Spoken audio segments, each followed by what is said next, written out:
This ebook is optimized for viewing on screen, but may be printed out and assembled in booklet form. Attitude is everything. Change your attitude, and you change your life. By Jeff Keller. Copyright 1999, 2001 by Attitude is Everything, Inc. All rights reserved worldwide. No part of this book may be reproduced in any form or by any electronic or mechanical means, including information storage and retrieval systems, without permission in writing from the copyright holder. This ebook is distributed at http://www.asamaandthink.net. Ebook edition published by Poe Box 2087, St. Augustine, Florida 32085 USA. info@asamaandthink.net. Dedication. This book is dedicated to my wife, Dolores, for believing in me and encouraging me to follow my dreams. Introduction. The night that changed my life. The greatest discovery of my generation is that human beings can alter their lives by altering their attitudes of mind. William James. In 1980, I graduated from law school and thought I'd be a lawyer for the rest of my life. After all, that's what I'd wanted to do since my early teenage years. At first, everything went according to plan.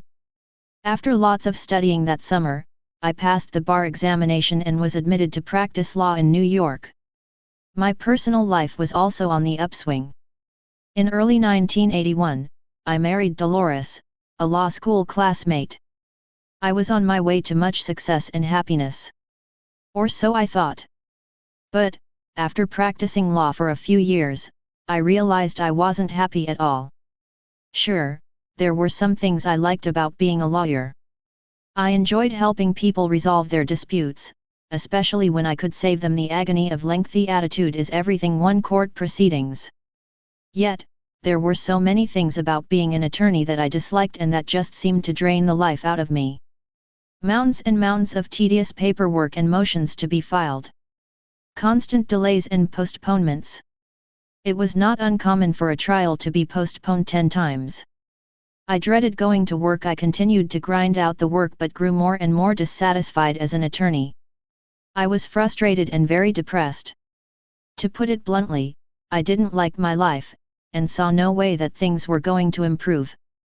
Have you ever had a job where you dreaded going to work most days, where you felt the weight of the world on your shoulders each day? Well, that's how I felt. I was literally hunched over, and in pain, both physically and emotionally. I looked much older than my years. I began to get headaches all the time, and my stomach was constantly churning. Fearing that I had some serious health problem, I saw some doctors and they ordered a battery of tests. Every test came back with the same result: they couldn't find anything physically wrong with me. One of the doctors suggested that I take Maalox to calm my upset stomach. Spiritually, I was dead.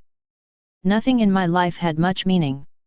This day-to-day drudgery was also affecting my appearance. Although I was in my late 20s, I looked like I was 40. In the early part of 1985, shortly after I had turned 30 years old, I was burned out. And, one particular evening, while sitting alone in my den, I knew that something had to change.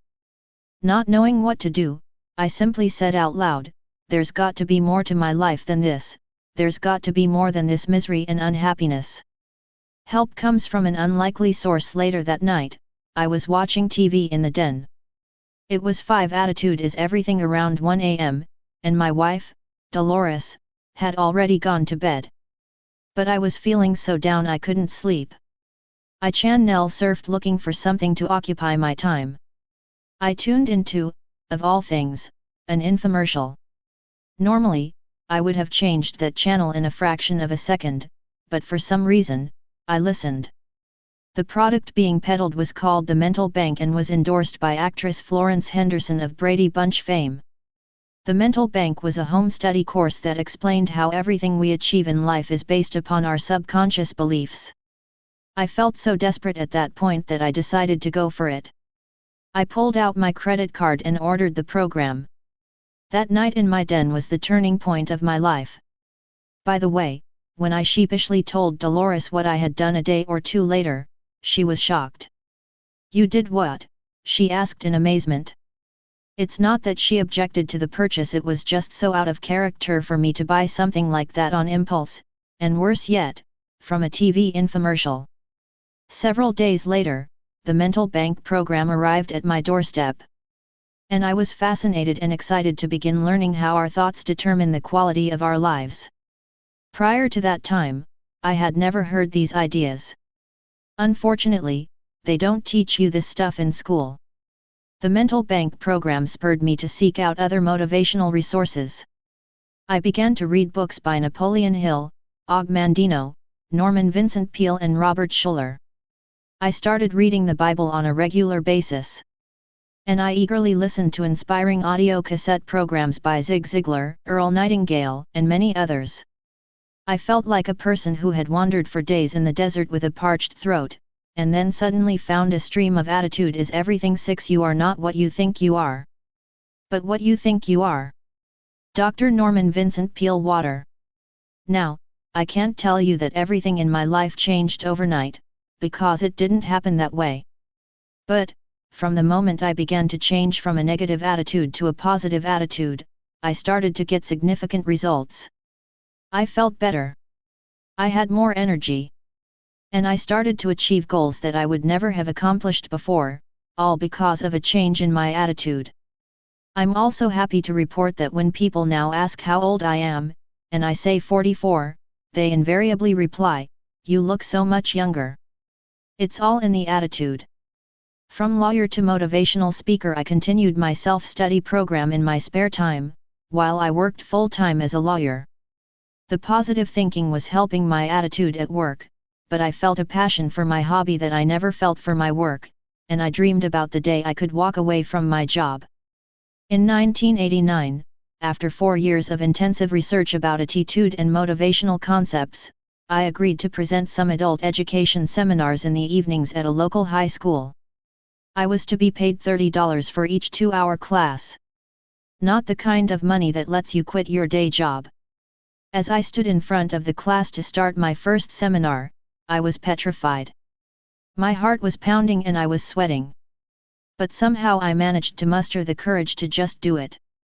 The students loved the class, and I got a real adrenaline rush from presenting the material that had revolutionized my own life, and that had the power to do the same for others. I was on my way. Eventually, the speaking fees grew a little larger, and in 1990, I decided to phase out my law career over the next 7. Attitude is everything. Never underestimate your power to change yourself. H. Jackson Brown, Jr. Few years. This wasn't a simple decision. I had gone to 4 years of college and 3 years of law school to obtain my law degree.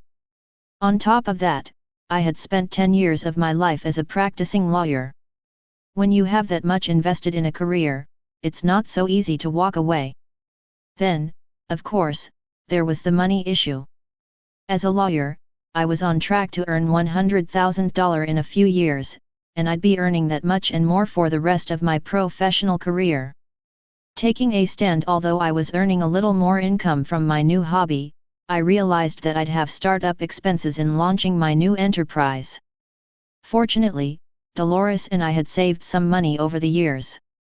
To supplement my income, I began to sell a line of merchandise with my unique Attitude is Everything logo. But there was no way to avoid it. I'd have to take a huge financial step backward to start my new business, at least in the beginning. And yet, it was time to move on. I felt as if I was being pulled out of the legal profession and into my new career.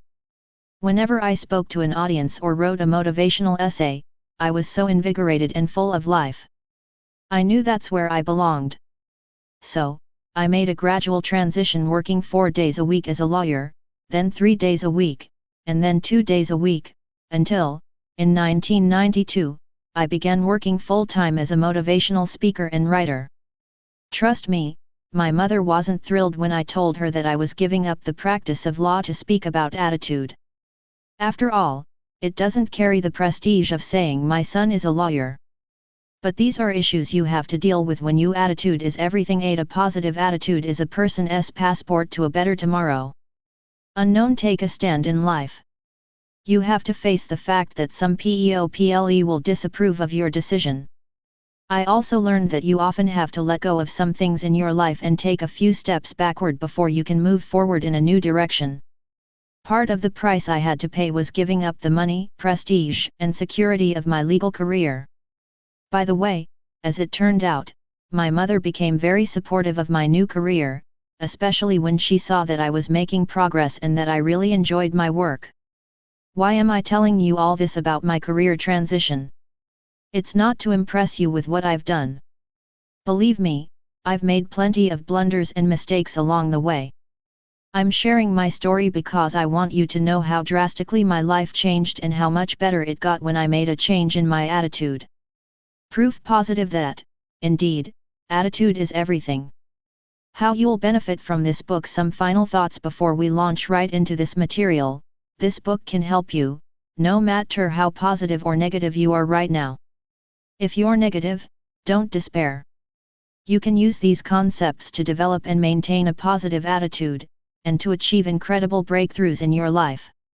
If you're already a positive person, you can use these principles to soar to even greater heights of success and fulfillment. I've spent more than 14 years researching why it is that some people succeed while others achieve disappointing results. During that time, I've read a few hundred books and thousands of magazine articles on attitude and success. I've listened to more than 2,000 hours of audio cassette. Pro 9 Attitude is everything. Think, act and talk with enthusiasm and you'll attract positive results. Michael LaBeouf Grams. In addition, I've interviewed countless high achievers to learn their success secrets. More importantly, I have personally applied each and every success strategy that is described in this book. So, I know from first-hand experience that these ideas work and that they have the power to literally transform your life. Please don't misunderstand me.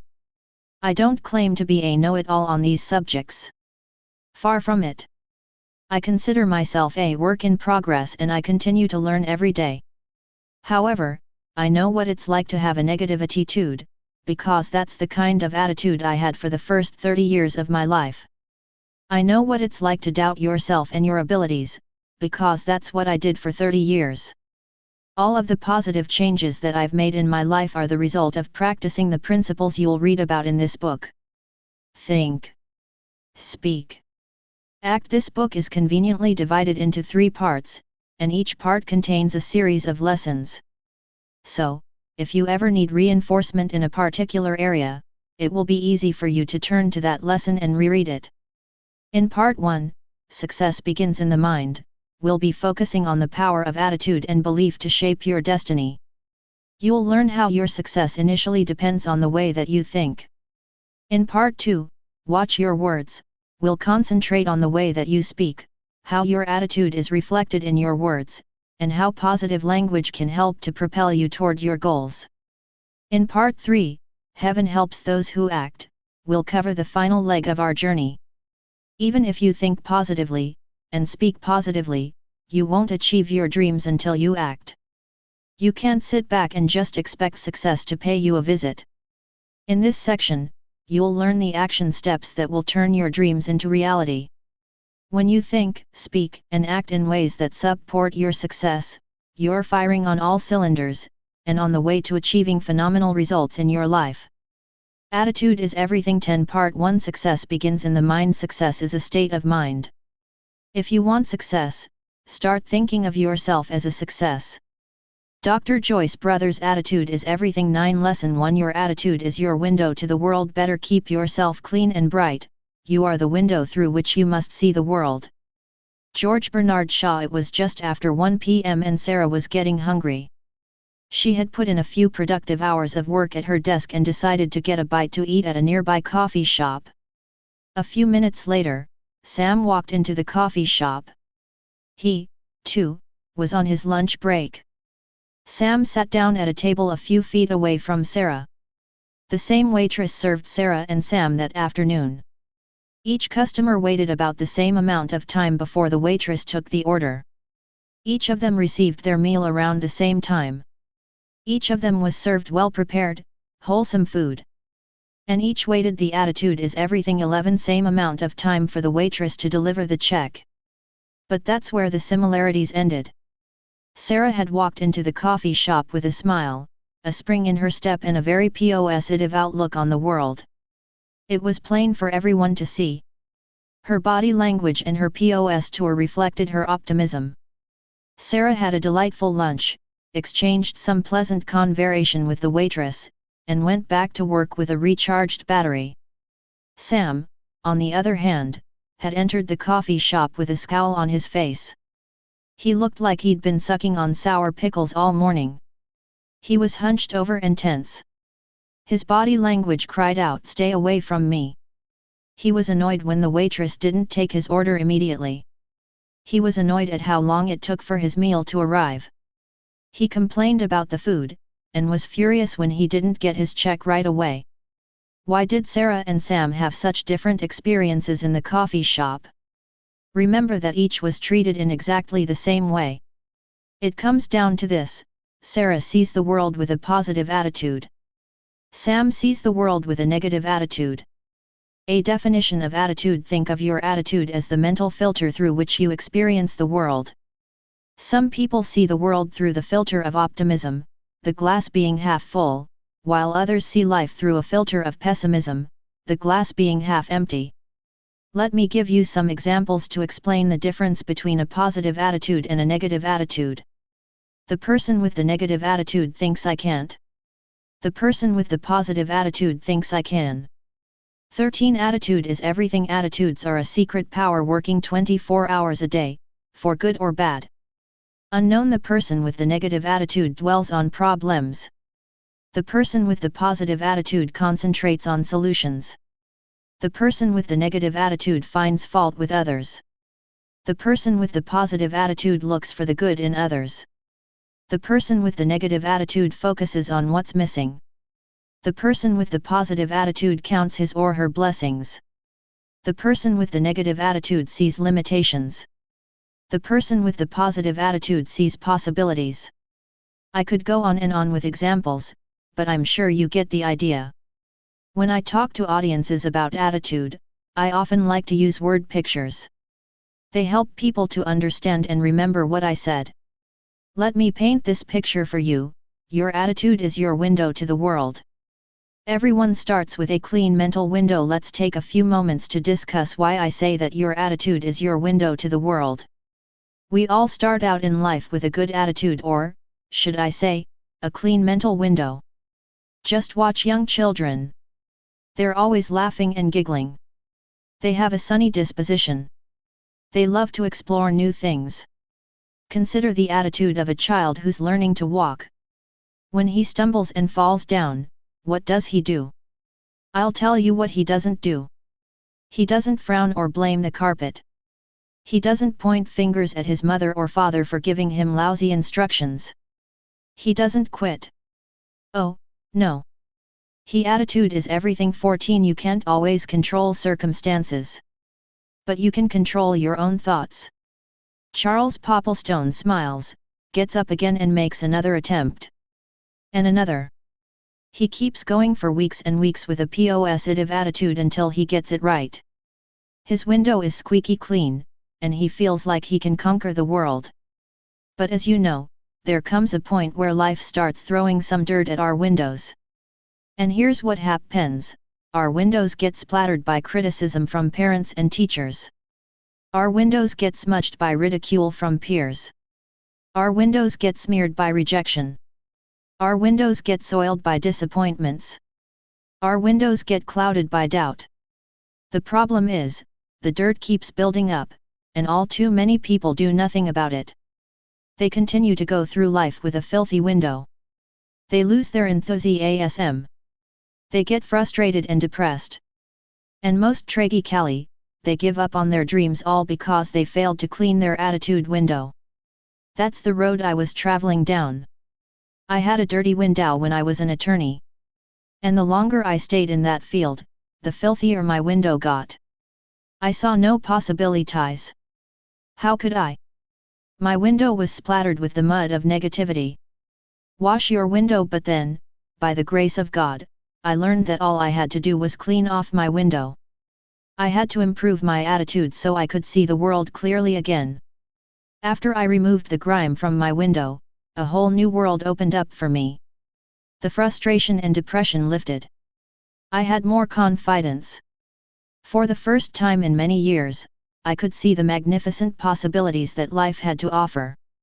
And I was able to make a career transition and do work that I absolutely love.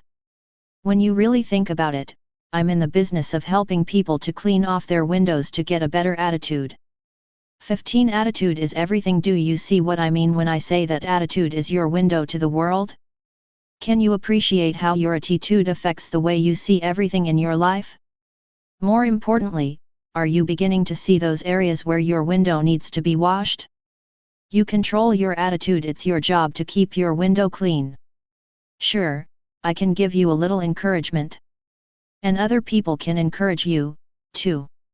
But in the end, nobody else can do it for you. You see, you always have a choice. You can leave the filth on your window and look at life through a smeared glass. But there are consequences to that approach, and they're not very pretty.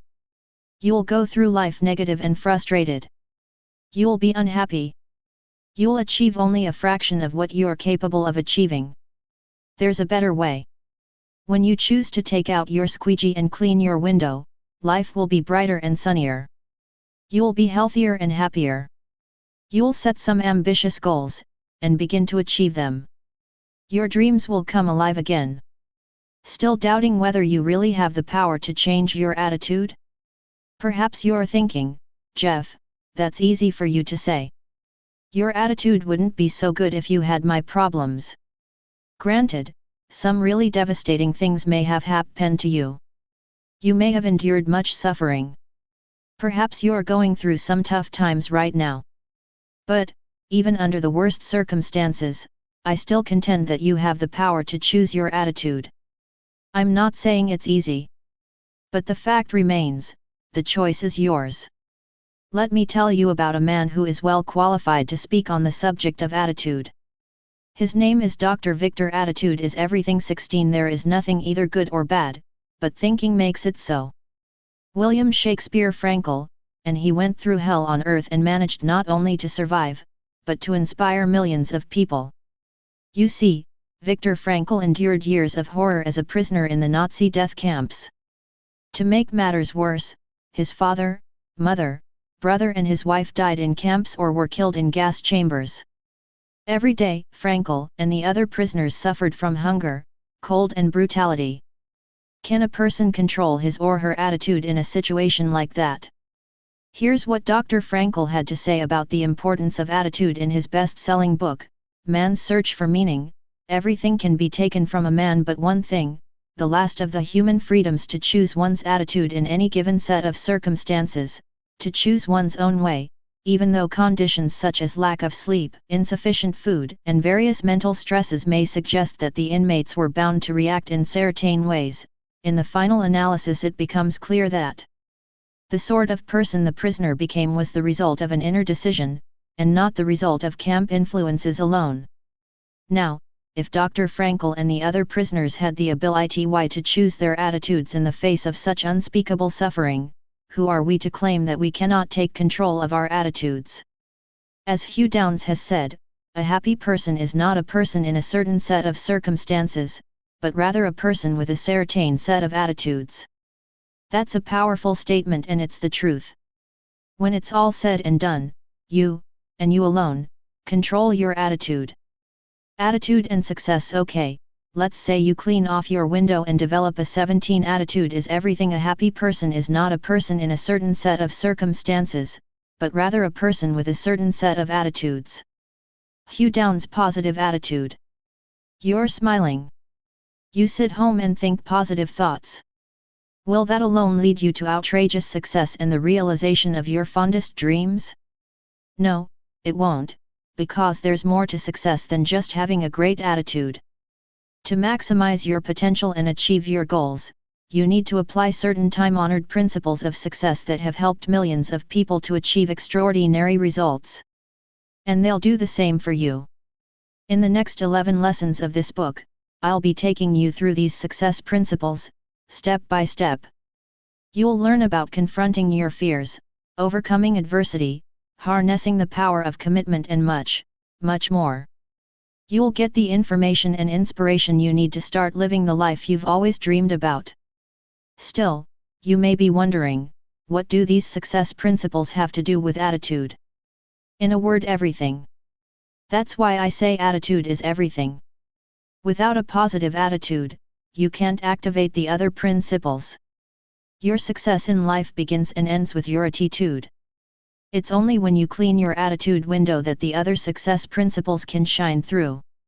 If your window is smudged, only a fraction of the light of these principles can get through. Your success is limited, or even blocked. But when you learn to keep your attitude window clear, the light comes pouring in and you can use these empowering principles to earn more money, have more satisfying relationships, increase your spiritual awareness and reach your full potential. When you combine a positive attitude with the other success principles, you become unstoppable. Attitude is everything. 18 Lesson 2. You're a human magnet. Whether you think you can or think you can't, you're right. Henry Ford. What's the key to success? Why do some people succeed while others fail? Earl Nightingale, the great success writer, broadcaster, and speaker, addressed this issue in his famous recorded message entitled The Strangest Secret. In this program, he identified the key to success in just 6 words. Of course, he went on to explain it in more detail, but the foundation of his success secret is only 6 words. You'd like to know the 6 words, wouldn't you? Well, before I tell you the key to success, you might be surprised to learn that the same 6 words are also the key to failure. Are you ready for the key to success? Here it is: we become what we think about. On a gut level, does that make sense to you?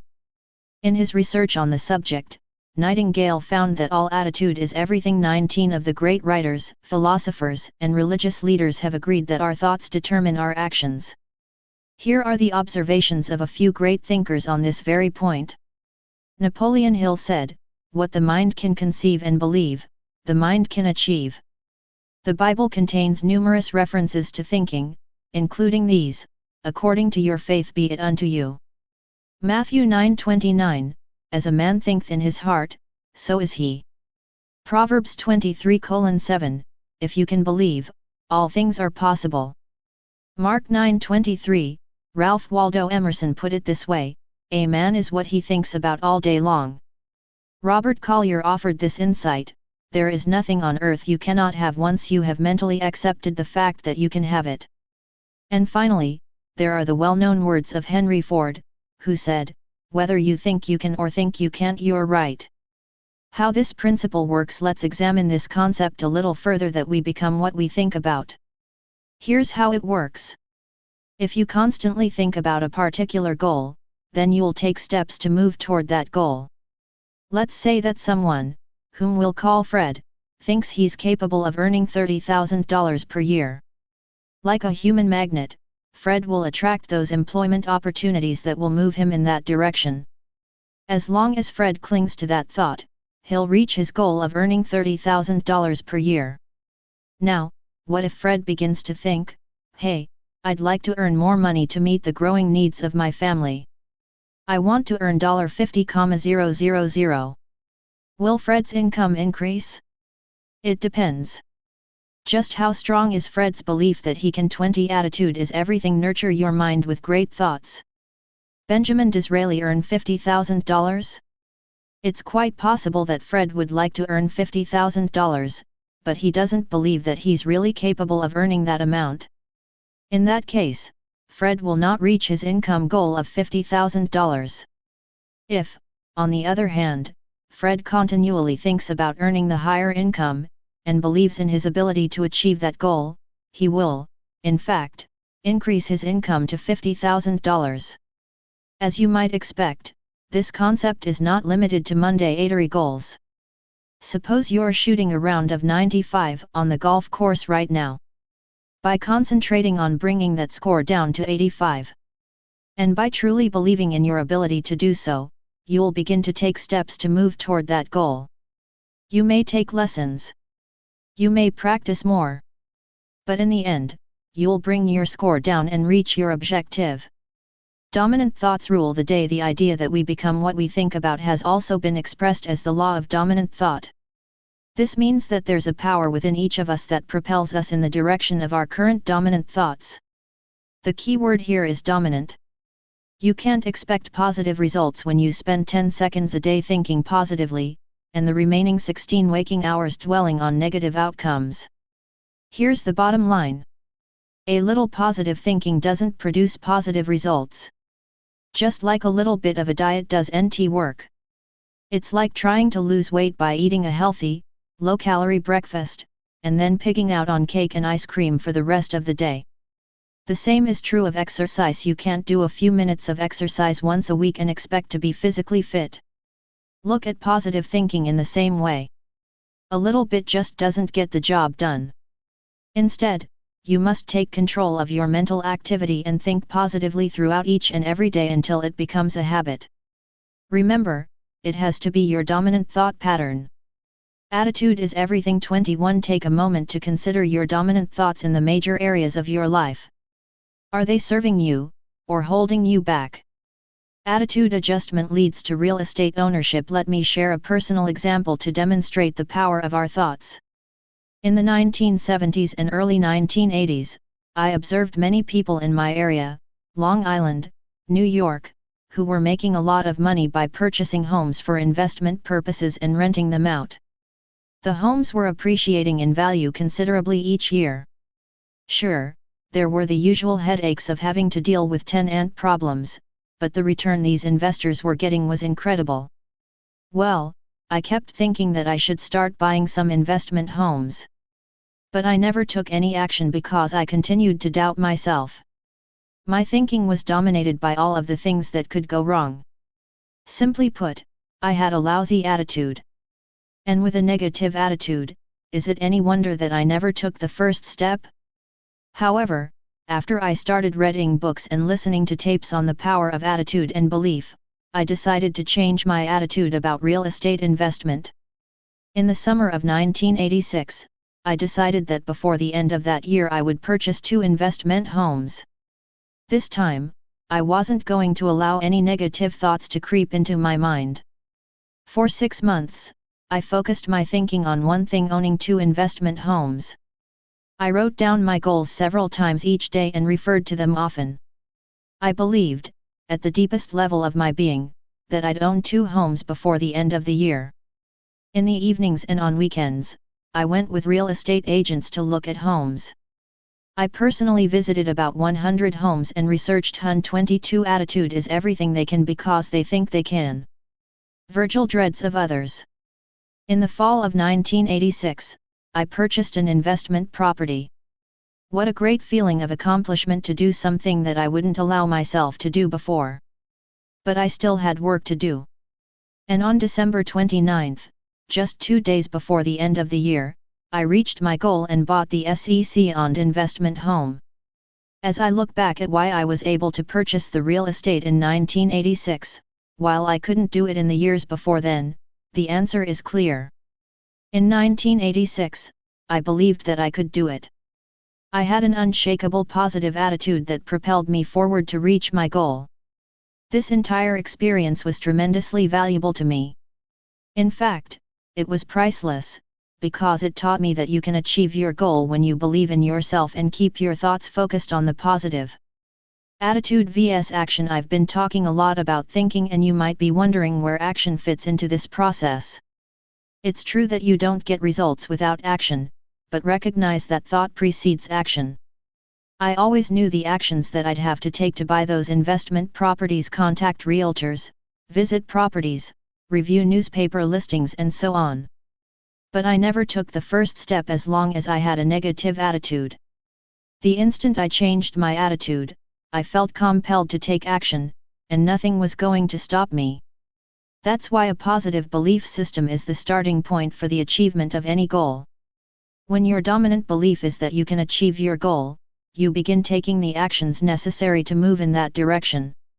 Your circumstances reflect what you've been thinking about. Face this fact: your beliefs brought you to where you are today, and your thinking from this point forward will take you to where you'll be in the future. Attitude is everything. 23. In fact, your results in every area of your life reflect your deeply held thoughts about yourself. Consider your finances. What are your beliefs in this area? Are you constantly thinking about not having enough money? Dwell on that thought, a lack of funds, and you block the flow of money to you. And then, there's the matter of relationships. If you think that you don't deserve much, you attract friends and partners into your life who won't treat you very well. I'll bet you know someone who always seems to go out with the wrong person. In fact, the last 29 people they've gone out with were wrong for them. Do you think this is a mere coincidence? Oh, no. There is a deeply held belief inside that individual that attracts these people into his or her life. And whether we're talking about finances, relationships, or careers, the fact remains, if your thoughts don't change, your results won't change. Change your thinking. Fortunately, there's exciting news. You can change your thoughts, thereby changing your results. Here's how. For starters, become aware of what you say to yourself all day. Each of us has an internal voice, in other words, we talk to ourselves. Too often, however, what we say is negative, critical, and self-limiting.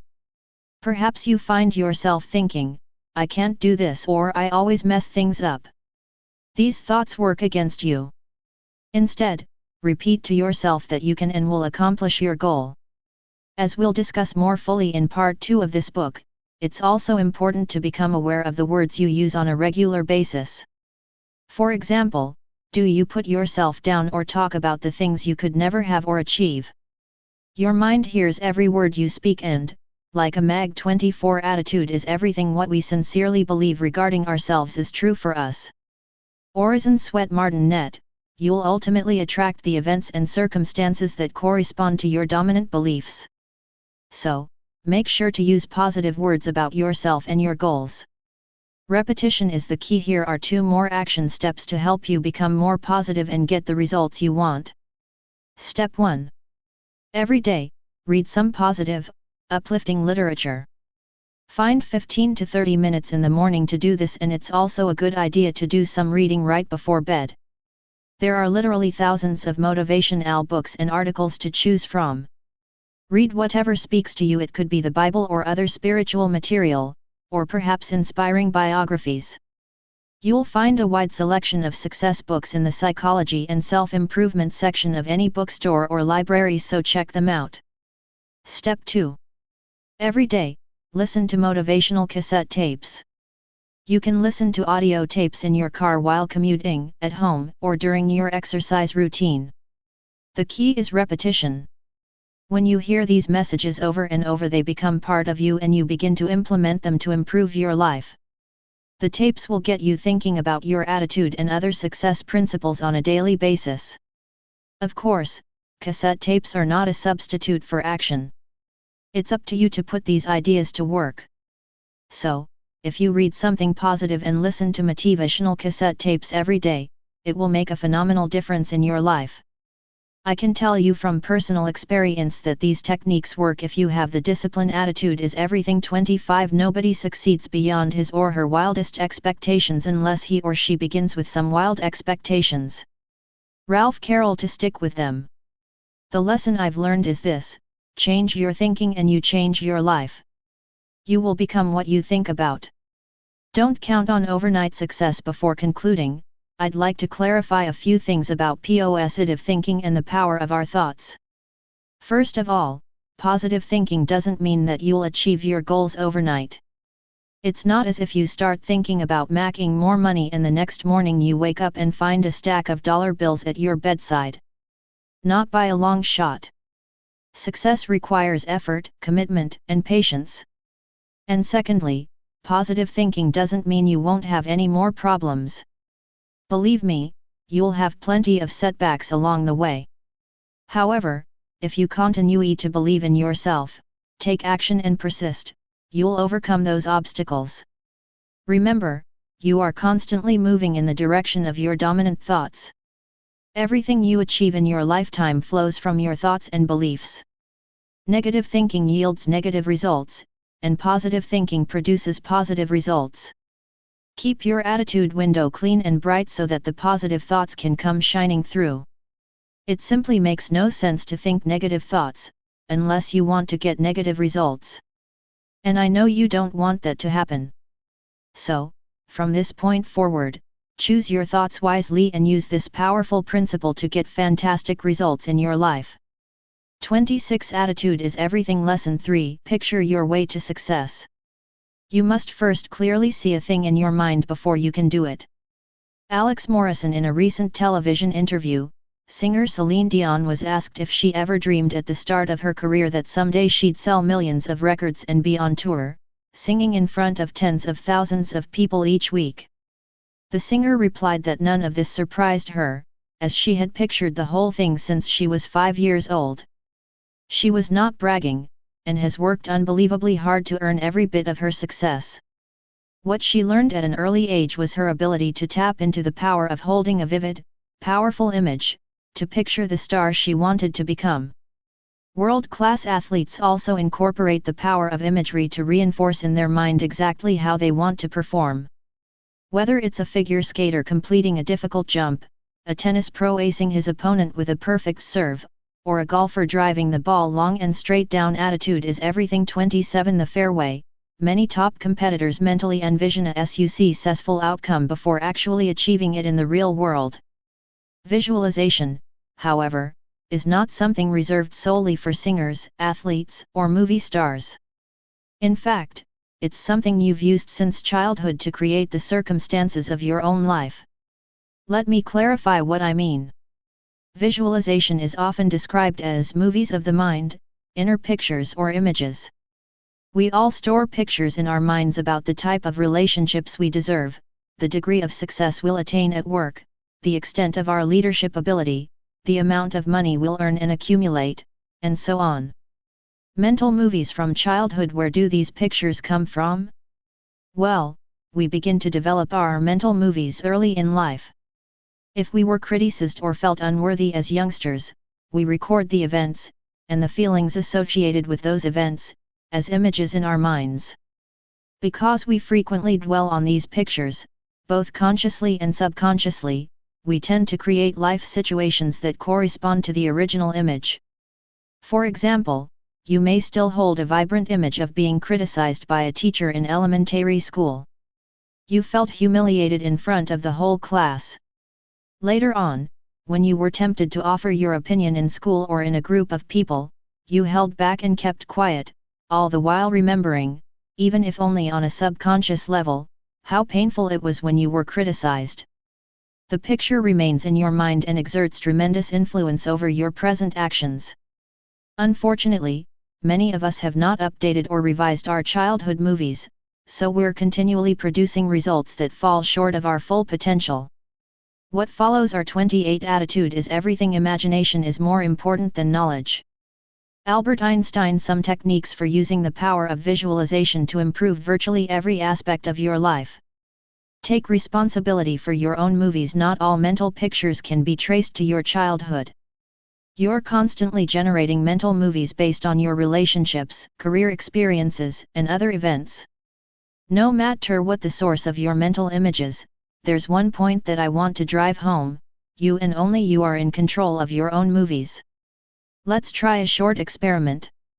Think about an ice cream cone filled with your favorite flavor of ice cream. Does that create a picture or image for you? I'll bet it does. Okay, now think about an elephant. Can you see it? Change the color of the elephant to pink. In a fraction of a second, you formed an image of the pink elephant. Can you bring back the picture of the ice cream cone? Of course you can. Can you see what I mean? You have control over the pictures that occupy your mind. However, when you don't consciously decide which pictures to play, your mind will look into the archives and keep replaying old movies on file in your mental library. Change the meaning of the old movie. It doesn't serve you to deny what happened in a past experience, no matter how painful or disappointing. You can't, for instance, change the fact that you were criticized by the teacher. You can, however, alter your interpretation of the event. That is, at the time you were originally criticized, the meaning you might have assigned to the experience was "I'm not good enough" or "my opinions are worthless." While this was the interpretation of a child, you may have inadvertently carried it into your adult life. Today, though, you can consciously choose to view the situation differently. For example, the teacher may have disagreed with you. Attitude is everything 29, but it wasn't a statement about your intelligence or your overall worth as a person. Create new pictures. We can create new mental movies whenever we choose to do so. And when we develop, and concentrate on, new images that evoke powerful feelings and sensations, we'll act in ways that support those new pictures. So, the first step is to create an image of your desired outcome. You are limited only by your imagination. As you know, most people are terrified about public speaking. In survey after survey, it is listed as the number one fear that people have, ranked ahead of the fear of death. So, when most people are asked to even consider making a speech, what kinds of pictures do they run through their minds? They see themselves standing nervously in front of the audience. Perhaps they're having trouble remembering what they want to say. Run these images over and over on your mental screen and you can be sure that you won't have much success as a speaker. Instead, form a picture in your mind in which you are confidently giving your presentation. The audience members are listening to your every word. You look sharp. Your delivery is smooth. You tell a funny story and the audience is laughing. At the end, you get a warm round of applause. People come up afterward to congratulate you.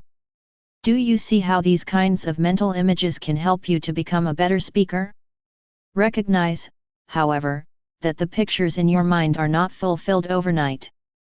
But, by being patient and by persistently focusing on these mental images, you'll automatically start acting in ways that support your vision. Picture your way to sales success. If you're involved in selling any product or service, it's vital that you see yourself succeeding on a consistent basis. If you're not getting the results you want, there's no question that you're holding on to pictures of sales mediocrity, or 30 attitude is everything sales disappointment, as opposed to sales success. Right now, think about your next meeting with a prospect. In your mind, how do you see the encounter? Are you confident and persuasive? Are you enthusiastically explaining the benefits of what you're offering? Is the prospect receptive and interested in what you're saying? Can you vividly see a successful outcome to your meeting? Remember that you're the producer, director, script writer, lighting coordinator, costume designer, and casting director of your own mental movies. You get to choose how they turn out. By mentally rehearsing and running successful outcomes through your mind, you're paving the way for success in your sales career. Of course, if you currently run images through your mind where the prospect rejects your ideas and has no interest in your presentation, you'll attain very limited success from your sales efforts. You'll attract those people and those situations that correspond to your negative images. Relax and involve your senses. What's the best method to use when concentrating on your new images? It's been proven that your mind is most receptive to visualization when you're calm and not thinking about a lot of things simultaneously. So, sit down in a comfortable chair at home, close your eyes and do some deep breathing exercises to clear your mind and relax your body. Now, develop images that involve as many senses as you can. The more sights, sounds, smells, tastes and touches you put in your pictures, the more powerful the pull for you to make your vision a reality. Here's an example. Let's say you've always dreamed of owning a beachfront house in the Caribbean. Picture the attitude is everything 31. You have control over the pictures that occupy your mind. Jeff Keller white and peach-colored house. See the green palm trees slowly swaying in the gentle breeze. Smell the salt air. Feel the warm sand between your toes. Feel the sunshine on your face. Isn't this paradise? And all this can be yours if you hold on to this image and do what it takes to achieve it. Also, remember that those images associated with strong emotions have even more power, so be sure to add positive feelings to your vision. For instance, when visualizing your ideal job, combine the vivid mental picture and the physical senses with the terrific emotions of pride and satisfaction you'll have working in that new position. Finally, don't be concerned with the quality of your images at the outset. Some people can create lively color pictures while others have trouble getting anything more than a fuzzy image. It's also possible you may only be able to get a particular feeling at the beginning as opposed to a clear image. In any case, don't worry about it. Do the best you can and don't compare yourself to anyone else. Your images will become sharper over time. The key is to spend several minutes each day running these new movies in your mind.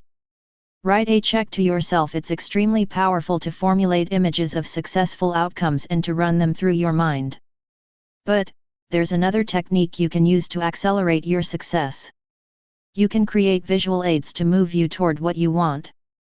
In 1990, while he was still relatively unknown, comedian Jim Carrey wrote a check to himself for $10 million for acting services rendered.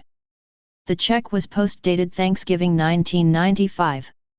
As Carrey explained, it wasn't about 32. Attitude is everything. Vision is the art of seeing things invisible to others. Jonathan Swift. Money. He knew that if he was making that much, he'd be working with the best people on the best material. Carrey earned about $800,000 for his work in Ace Ventura and The Mask. Then, in late 1994, he was paid $7 million for his role in Dumb and Dumber. In 1995, he earned many more millions and is now getting $20 million per movie. Jim Carrey's post-dated check exercise is a great example of the power of the subconscious mind to actualize a goal that is held with deep conviction and feeling. Thinking about your goal and forming images in your mind will go a long way to creating the success you desire.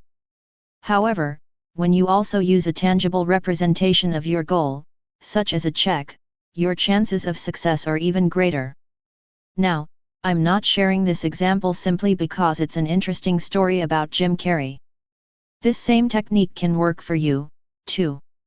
Why not tear out one of your checks right now and post-date it 3 or 5 years from now with the amount that you want to earn for services rendered? Make sure to look at that check at least once a day, and believe that you're moving toward that goal. Getting the job you want. You can use visual reminders to your advantage in a lot of ways. It's not limited to checks. Here's an example involving a friend of mine, who we'll call Robert Jones. Robert received his party's nomination for a judgeship, and he'll be on the ballot in an upcoming election. While Robert stands an excellent chance of winning this election, and realizing his dream of becoming a judge, he's still a little nervous, and doubts creep into his mind now and again. I suggested to Robert that he make a handwritten sign that reads Judge Robert Jones and that he put that sign where he'll see it every day, for example, on his nightstand and on the bathroom mirror. I also recommend attitude is everything 33 mended that he write these words on a card he can carry in his wallet. By looking at those words throughout the day, Robert is conditioning his mind to view himself as a judge. He's going to start thinking about wearing the black robes.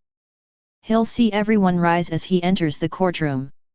As these images become stronger and stronger, Robert will take those actions that will bring this picture into reality. He'll campaign more. He'll make sure his party is doing everything possible to get the voters out on election day. While Robert could have formed strong mental images without the use of the sign, it has so much more power with the visual aid. The sign is a reminder to Robert to think about being a judge, and to run successful images through his mind.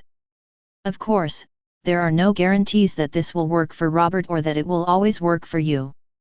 But, once you try this for yourself, I think you'll find that it's an incredibly powerful aid to help you get what you want. So, is there a position that you want to achieve? Sales manager, supervisor, attorney, owner of your own business? Whatever it is, create a visual aid and your mind will get to work to bring that picture into your life. It works both ways. Be very careful when using visual reminders. Some people use negative aids and with very serious consequences. Bumper stickers offer a prime example. While riding in my car a few years ago, I noticed a bumper sticker on the car in front of me. The bumper sticker read, I-O, so off to work I go. In the last few years, I've seen this same bumper sticker over and over. It's obviously quite popular. Just a silly little rhyme, right? A 34 attitude is everything. If you can dream it, you can do it. Walt Disney harmless joke? Wrong. There's nothing funny or harmless about this message. When you put something like that on your car, you are programming your mind to keep you in debt. Think about someone who puts this bumper sticker on her car. We'll call her Alice. Every morning, Alice steps outside to greet the day and sees the statement "I owe."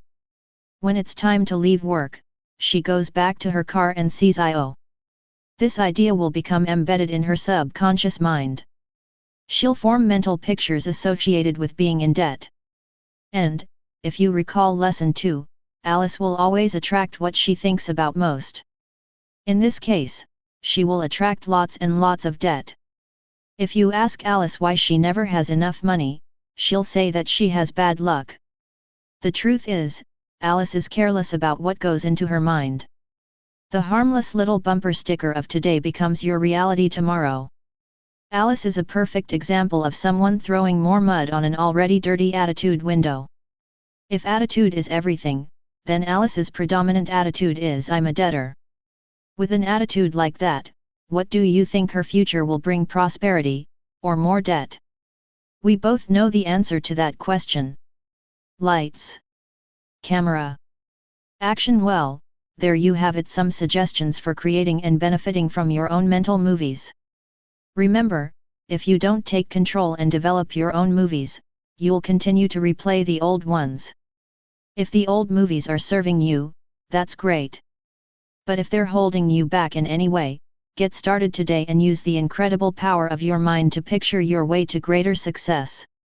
Attitude is everything. 35 Hear Jeff Keller, Bob Proctor, Jim Rohn, Cynthia Kersey, and other great personal growth teachers at http://www.mp3motivators.com. Lesson 4 Make a commitment, and you'll move mountains. What this power is I cannot say.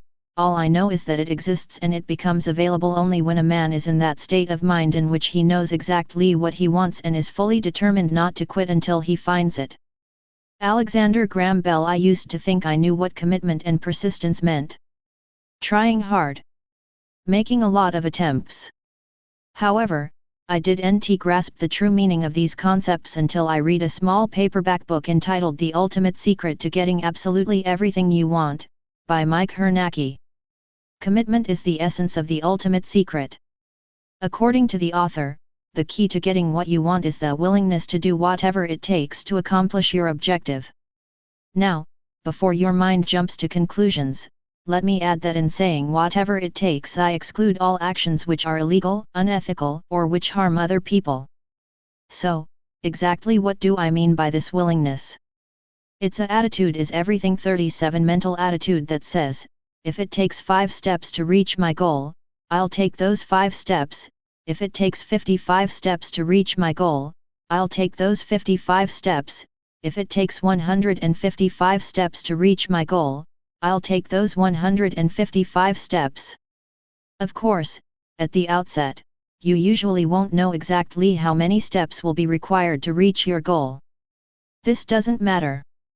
To succeed, all that's necessary is that you make a commitment to do whatever it takes regardless of the number of steps involved. Where does persistence fit in? Persistent action follows commitment, that is, you first must be committed to something before you'll persist to achieve it. Once you've made a commitment to achieve your goal, then you'll follow through with relentless determination and action until you attain the desired result.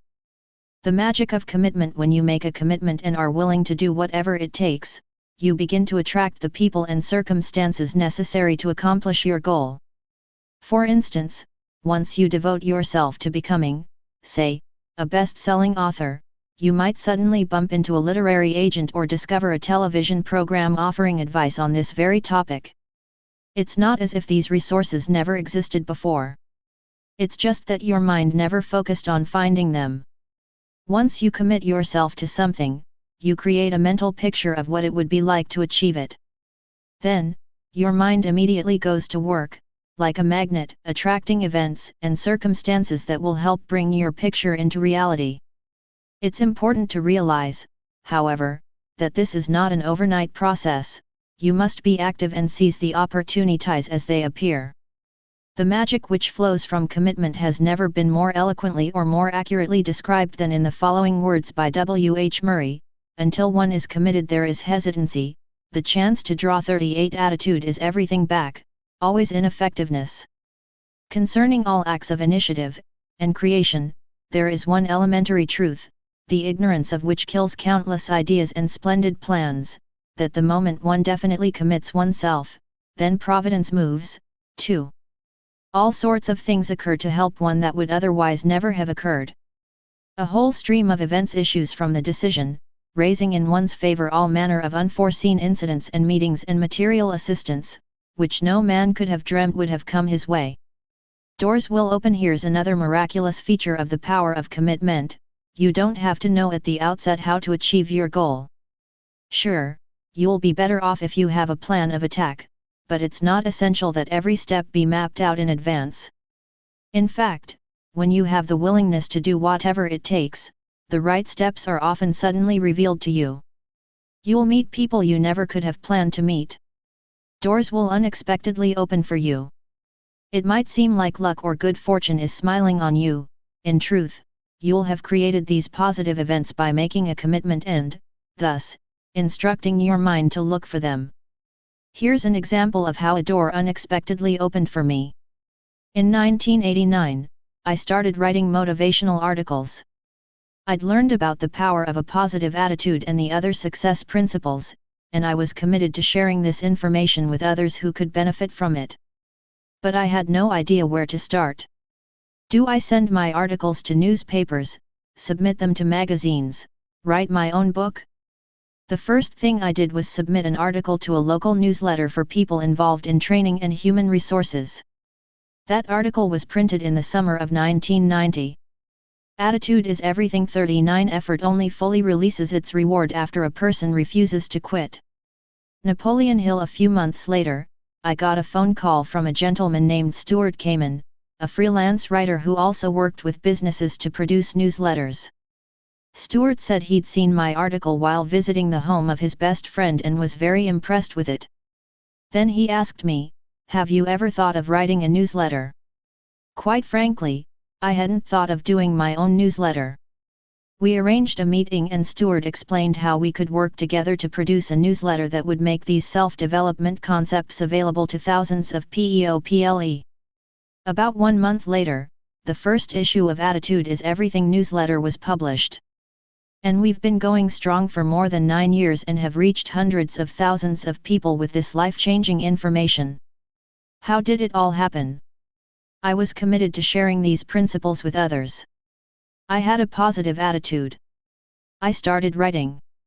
And then, Stuart Kamen, a complete stranger, entered my life, someone who knew just how to turn my dream into reality. Ah, the magic of commitment. A word of caution before you get too excited about waltzing easily toward your goals: I caution you. Even with a commitment, everything won't be rosy on your path. Life will test you to see how serious you are about achieving your objective. Obstacles will arise. You'll make mistakes and suffer disappointments and setbacks, some of which may be quite severe and even tempt you to abandon your goal. That's when it becomes important to follow the sage wisdom of Winston Churchill, who said, "Never, never, never 40 Attitude is everything. With ordinary talent and extraordinary perseverance, all things are attainable." Sir Thomas Buxton. Give up. Or the advice provided by James J. Corbett: you become a champion by fighting one more round. When things are tough, you fight one more round. If you've made a commitment to accomplish a goal, you can overcome temporary defeats, and you will triumph. Commitment pays off. For aspiring novelist. A few years ago, American Way magazine carried a fascinating interview with best-selling novelist David Baldacci. Baldacci is the author of the immensely successful novels Absolute Power, Total Control, and The Winner. Millions of copies of his books have been sold. Let me assure you, however, that Baldacci was no overnight success. His accomplishments and financial achievements were the result of his total commitment to developing his talents as a writer. Like me, Baldacci started out as a lawyer. He started law school in 1983 and didn't give any thought to becoming a best-selling novelist. He simply enjoyed writing. Yet, at the outset, Baldacci knew that he didn't have the necessary writing skills. So he made a commitment, as he put it, to learn the craft of writing. For the first 5 years, he didn't finish any of his projects. Every day, he just worked on characters, plot development and other writing basics. At the time, he was a practicing lawyer, and he and his wife had 2 young children. When did he find the time to do this writing? Baldacci worked on his writing every night from 10 p.m. until 2 a.m. Now, that's a commitment to do whatever it takes. He pointed out, however, that he had fun writing. It wasn't a chore. By the way, I'm not suggesting that you stay up all night to pursue your goals. That 10 p.m. to 2 a.m. shift certainly wouldn't. Attitude is everything. 41 One person with a commitment is worth more than 100 people who have only an interest. Mary Crowley. Work for me, and it may not work for you, either. After 10 years of writing, Baldacci had completed some short stories and a few screenplays. His total sales, 0. All that he had to show for his efforts were a lot of rejections from editors. In 1996, all of Baldacci's efforts paid off, big time. He received millions of dollars for the literary and movie rights to his blockbuster thriller Absolute Power. The star of the movie was Clint Eastwood. Such is the power of a person who is committed. He refused to quit. I've learned a lot about the magic of commitment from my good friend, Jerry Gladstone. In 1986, Jerry started his own company, American Royal Arts, selling a variety of collectibles. 1 year later, he decided to concentrate on selling animation art. He secured licenses with Warner Brothers, Hanna-Barbera, and other, smaller studios. But he realized that to really grow his business, he needed to sell Disney art. For 3 years, he wrote letters and called Disney headquarters requesting permission to sell Disney art. Each time, he got the same answer from Disney, no. That didn't stop Jerry. He kept contacting Disney executives. One executive finally had just about all she could take of Jerry. So she told him, in a voice and tone reminiscent of Maleficent from Sleeping Beauty, the evil queen from Snow White and Cruella Devil from 101 Dalmatians all rolled into one, you'll never get a Disney license. Time to give up, right? Not Jerry. Through all these rejections, he kept a great attitude. He called more executives at Disney. And then one gentleman at Disney, hoping to get rid of Jerry once and for all, said, well, the only 242 attitude is everything. The rewards for those who persevere far exceed the pain that must precede the victory. Ted Engstrom. Places we would consider allowing a gallery offering Disney artwork to open would be either Minnesota or Massachusetts. Jerry's business was in New York, and he had no desire to open a gallery in a remote location. Guess what Jerry did? He flew to Boston the very next day. And by the end of the day, he had signed a lease for a place on Newbury Street in Boston. He called the Disney executive to report that he had the Massachusetts location. They both had a good laugh. And then the executive said to Jerry, if you had the courage to go up to Boston the next day and open a place just like that, we have to put you on the Disney program. Within a few weeks, Jerry opened the Boston Gallery featuring the Disney line. Within a year, he was given permission to market the Disney line through his New York store. Jerry has now done business with Disney for 10 years. He has sold millions of dollars of Disney art and is the largest volume Disney animation art dealer in the world. Talk about commitment, talk about keeping a good attitude in the face of rejection. Jerry was going to get the Disney license no matter what it took. Just ask Jerry, and he'll tell you in a New York minute that attitude is everything. As long as it takes. I'd like to share with you the story of Benjamin Roll, who lives in Newport Beach, California. In 1990, at the age of 67, Roll graduated from law school. Naturally, before he could start practicing law, he had to pass the California bar examination. On his first attempt at the examination, he failed. On his second attempt, he failed. And he failed the third time, the fourth time, the fifth time, the sixth time, the seventh time, the eighth time, the ninth time, the 10th time, the 11th time, the 12th time, and the 13th time. Attitude is everything. 43. Let me add one important fact: the bar examination is given only twice each year. So, at the time of his 13th failed attempt, Roll was now 73 years old. Most people would have quit, but not Benjamin Roll. He took the exam for the 14th time, and he passed. In 1997, at the age of 74, Roll was admitted to practice law in the state of California. Now, here's a guy who's committed, and willing to do whatever it takes. As Roll explained, I was going to pass that cotton pickin' exam if I lived long enough. And I did. Does this story tell you anything about the importance of attitude? Most people wouldn't even consider starting law school in their 60s. Yet, here's someone who not only enrolled in law school, but was willing to spend 6 years after graduation studying to pass the bar exam. Wow! Benjamin Roll's story is simply further proof that attitude is everything. Time to make a commitment now. Let's assume you have a goal in mind. The next question to ask yourself is, am I willing to do whatever it takes to achieve this goal? If your answer is, I'll do just about anything, except that I won't do _________, then frankly, you're not committed. And if you're not committed, it's likely that you'll be derailed and not achieve your objective. For instance, many people start a new business with this approach: I'll give it 6 months to prosper. If things don't work out after 6 months, I'll quit. This is not a mental attitude that leads to success. Where would novelist David Baldacci be if he had said, I'll try the writing for 1 year, and if I can't sell anything, I'll give it up? He'd have missed out on the opportunity to do what he loves, have financial independence, and live his dream. Now, I'm not suggesting that you just bowl ahead without a plan and hope for the best. Of course you should set timetables, deadlines, and budgets so you stay on course and succeed as quickly as possible. But the reality is, despite your most careful plans, you don't know how long it will take to achieve your goal, and you can't foresee all. 44. Attitude is everything. Lesson 5. Turn your problems into opportunities. Every adversity carries with it the seed of an equivalent or greater benefit. Napoleon Hill. When faced with problems or setbacks in your life, what is your immediate reaction? If you're like most people, your first impulse is to complain. Why did this have to happen to me? What am I going to do now? My plans are ruined.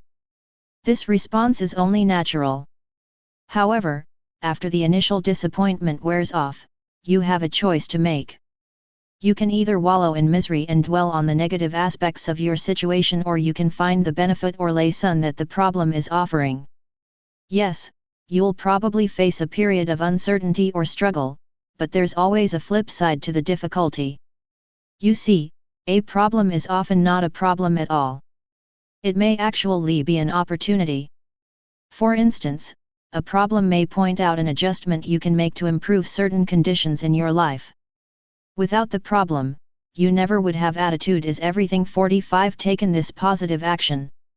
For example, you probably know or have heard about someone who lost his or her job and then went on to start a successful business. Often, that person will tell you that if he or she hadn't been laid off, the new business would never have been started. What started as an adversity ended up as a golden opportunity. How about the times you were absolutely convinced that a particular job was perfect for you, you had a great interview and just couldn't wait for the offer? But the offer never came. Someone else got the job. You were devastated. Days or months later a new job came along, and you realized that the first position was much less desirable than the one that came along later. The earlier rejection was, in fact, a blessing. Another example is the deal on the dream house which falls through, only to be replaced by something even better. Finding the benefit. The New York Times printed an essay, Is There Meaning to a Brain Tumor?, written by a 40-year-old woman named Sharon who was told that she had a large tumor behind her left eye. The tumor was surgically removed in a 6-hour operation. Fortunately, it was benign. Can you imagine someone finding a host of benefits in this frightening situation? According to Sharon, there have been many positives. Sharon was deeply touched by the outpouring of help and support the community gave to her and her family during this crisis. People in the community, some of whom were only acquaintances, provided evening meals for her husband and their children. Her friends made arrangements for her house to be cleaned. Sharon learned about the human capacity for kindness and for helping others in time of need. Having confronted the fragility of her own life, Sharon now says that she developed a more positive attitude and is eager to accomplish the goals she set while lying in her 46 attitude is everything hospital bed. She also has developed a closer, more meaningful relationship with her brother and sister. As Sharon explained, it took a personal misfortune for her to see how good life can be. She has gained a new appreciation and zest for living by overcoming a trying and difficult experience. From tragedy to triumph, the road to success often travels through adversity. Just ask entrepreneur Dave Bruno. In the 1980s, Bruno worked his way up to national sales manager for a medical equipment company. He and his wife, Marlene, and their 3 young children lived in a lovely suburban home in Milwaukee. Things were looking good. But in 1984 Bruno lost his job. And several months later, while still out of work, Dave Bruno was driving home at night when his car veered off the road and crashed. He suffered massive injuries, including collapsed lungs, broken ribs, a bruised heart, a ruptured spleen and a lacerated liver. The doctors didn't know if he would live. Bruno himself thought he was going to die. After tenuously clinging to a life support system for 3 days, he was miraculously in the clear. Bruno felt like he'd been given a second chance. While recovering in the hospital, he started to think about what he would do with his life. Prior to the accident, and indeed for most of his life, he had collected motivational and inspirational quotes. He had learned as a youngster the amazing power quotations could hold, as his moth-er had a habit of strategically placing them throughout the house and on the refrigerator. They always lifted his spirits and provided direction. Suddenly, he had a flash of insight about what to do. He'd start a business to share these quotations with others. Attitude is everything. 47 No pressure, no diamonds. Mary Case so they, too, could be inspired. But he didn't have a clue about how to do it. And after he got out of the hospital there was more bleak news. Because of astronomical medical bills and the inability to work, Bruno had to declare bankruptcy. He and his family lost their home and moved into a cramped apartment. Yet Bruno would not give up on his dream. He pushed onward, with a positive attitude and relentless determination. Over the next few years, he took jobs where he could learn about marketing and printing. He was always looking for a vehicle for his quotations. One day, an idea hit him like a ton of bricks. He'd print the quotations on credit card stock. Later that evening, he was watching TV and saw a commercial for a credit card company's gold card. Even better, he thought. Print the quotes on metallic gold cards that people could take with them wherever they went. So, he created a series of quotations on topics such as attitude, leadership, persistence, and courage. He called them Success Gold Cards. 5 years after leaving the hospital, Dave Bruno sold his first Success Gold Card. And, I'm happy to report that he's now sold more than 2 million of those cards.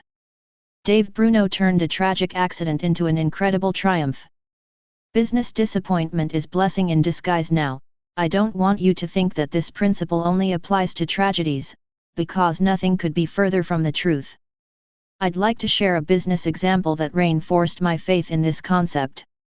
In March of 1991, after an exhaustive search, I selected a company to screen print my 48 Attitude is Everything, the Things Which Hurt, Instruct. Benjamin Franklin Attitude is Everything t-shirts. In late June, I committed myself to a local and national advertising campaign to market these shirts. A serious issue developed in early July. Instead of filling an order in 2 weeks, as originally promised, the screen printer didn't fill the order for more than 5 weeks. This was unacceptable, and I decided to find another screen printer. But I'd already established my pricing and delivery terms based on discussions with the original printer. This was a major problem, right? What if I couldn't find another company to deliver a product of equal quality at or near the same price? Well, rather than get depressed and curse my rotten luck, I immediately set out to get another, better printer. Within 1 week, I found the printer I was looking for. Now, instead of having an order filled in 2 to 5 weeks, it is filled in 2 to 4 days. 8 years later, I'm still working with this vendor. Losing the first screen printer was the best thing that could have happened. Of course, I didn't know it at the time, but I kept believing that I could make this seemingly bad situation turn out to my advantage. And I did. Experiences like this have taught me that when one door shuts, there is always a better one waiting to be opened. Career change emerges from frustration. My own career transition is another example of how benefits come from problems and difficulties. I was never interested in self-development materials until I had years of unhappiness after graduating from law school. I only found these principles after I'd reached a low point in my life. I now realize that all the miseries I endured were really attitude is everything. 49 It is a rough road that leads to the heights of greatness. Seneca. Blessings in disguise. I can see, quite clearly, how the events of my life set me up for what was to come. I had to go through the tough times and the unhappiness and to break through that low mood so I would understand the power of a positive attitude. So, when someone tells me they're discouraged, or it's obvious they have a negative attitude, I know what that feels like. I've been there. By going through some challenging times, I learn things that are invaluable to me and I can relate much better to those who hear my presentations and read my writings. And the reality is, if I hadn't grown more and more dissatisfied with my work as an attorney, I never would have been open to switching careers. If I had rated my job as a C or C, I would have kept practicing law. I would have settled for living a C life. It's only because I was a D, and heading for an F, that I was motivated to make a change. When someone asks me why I changed careers, I reply, without hesitation, lots of pain physically, emotionally and spiritually. And it's that pain too intense to ignore that forced me to make a decision and move in another direction. Life is now an A, and things are only getting better. Now, let's look at your life. Can you think of any situations where a seemingly negative experience turned into something positive? Maybe you were dismissed from a job, and then landed at a better position. Or, perhaps you had a health problem and it caused you to change your diet or to start exercising regularly. Carefully review the difficulties and setbacks you've faced and identify the benefits and lessons that came out of these experiences. The positives are there, if you look for them. 50 Attitude is everything. Adversity brings out our hidden potential. Jeff Keller. How adversity serves us. At this point, let's examine 7 ways in which adversity can serve us. 1. Adversity gives us perspective. Once you've recovered from a life-threatening illness, a flat tire or a leaky roof doesn't seem so troubling anymore.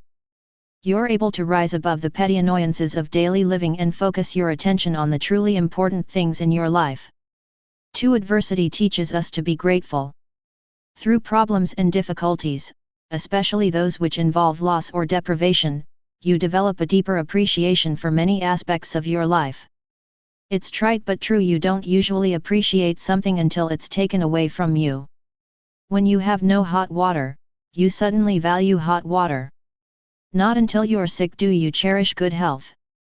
The wise person continues to dwell on blessings, even after the period of loss or deprivation has passed. Remember, we're always moving in the direction of our dominant thoughts, therefore, concentrating on what you have to be grateful for brings even more good things into your life. 3. Adversity brings out our hidden potential. After surviving a difficult ordeal or overcoming an obstacle, you emerge emotionally stronger. Life has tested you and you were equal to the task. Then, when the next hurdle appears, you're better equipped to handle it. Problems and challenges bring out the best within us. We discover abilities we never knew we possessed. Many of us would never have discovered these talents if life hadn't made us travel over some bumpy ground. Adversity reveals to you your own strengths and capacities, and beckons you to devil attitude is everything 51 OP those qualities even further. For adversity encourages us to make changes and take action. Most people cling to old, familiar patterns regardless of how boring or painful their lives have become. It often takes a crisis or a series of difficulties to motivate them to make adjustments. Problems are often life's way of letting you know that you're off course and need to take corrective action. 5. Adversity teaches us valuable lessons. Take the example of a failed business venture. The entrepreneur may learn something that enables him or her to succeed spectacularly on the next venture. 6. Adversity opens a new door. A relationship terminates and you go on to a more satisfying relationship. You lose your job and find a better one. In these instances, the problem is not a problem at all, but rather an opportunity in disguise. One door in your life has been shut, but there is a better one waiting to be opened. 7. Adversity builds confidence and self-esteem. When you muster all of your courage and determination to overcome an obstacle, you feel competent and gain confidence. You have a greater feeling of self-worth and you carry these positive feelings into subsequent activities. Look for the positive. Sure, you'll have your share of problems and adversities in life. I'm not suggesting that when tragedy strikes you deny your emotions or refuse to face reality. What I am saying is don't immediately judge your situation as a tragedy and dwell on how bad off you are. Sometimes you won't be able to instantly spot the benefit that will come from being in your situation, but it does exist. You always have a choice.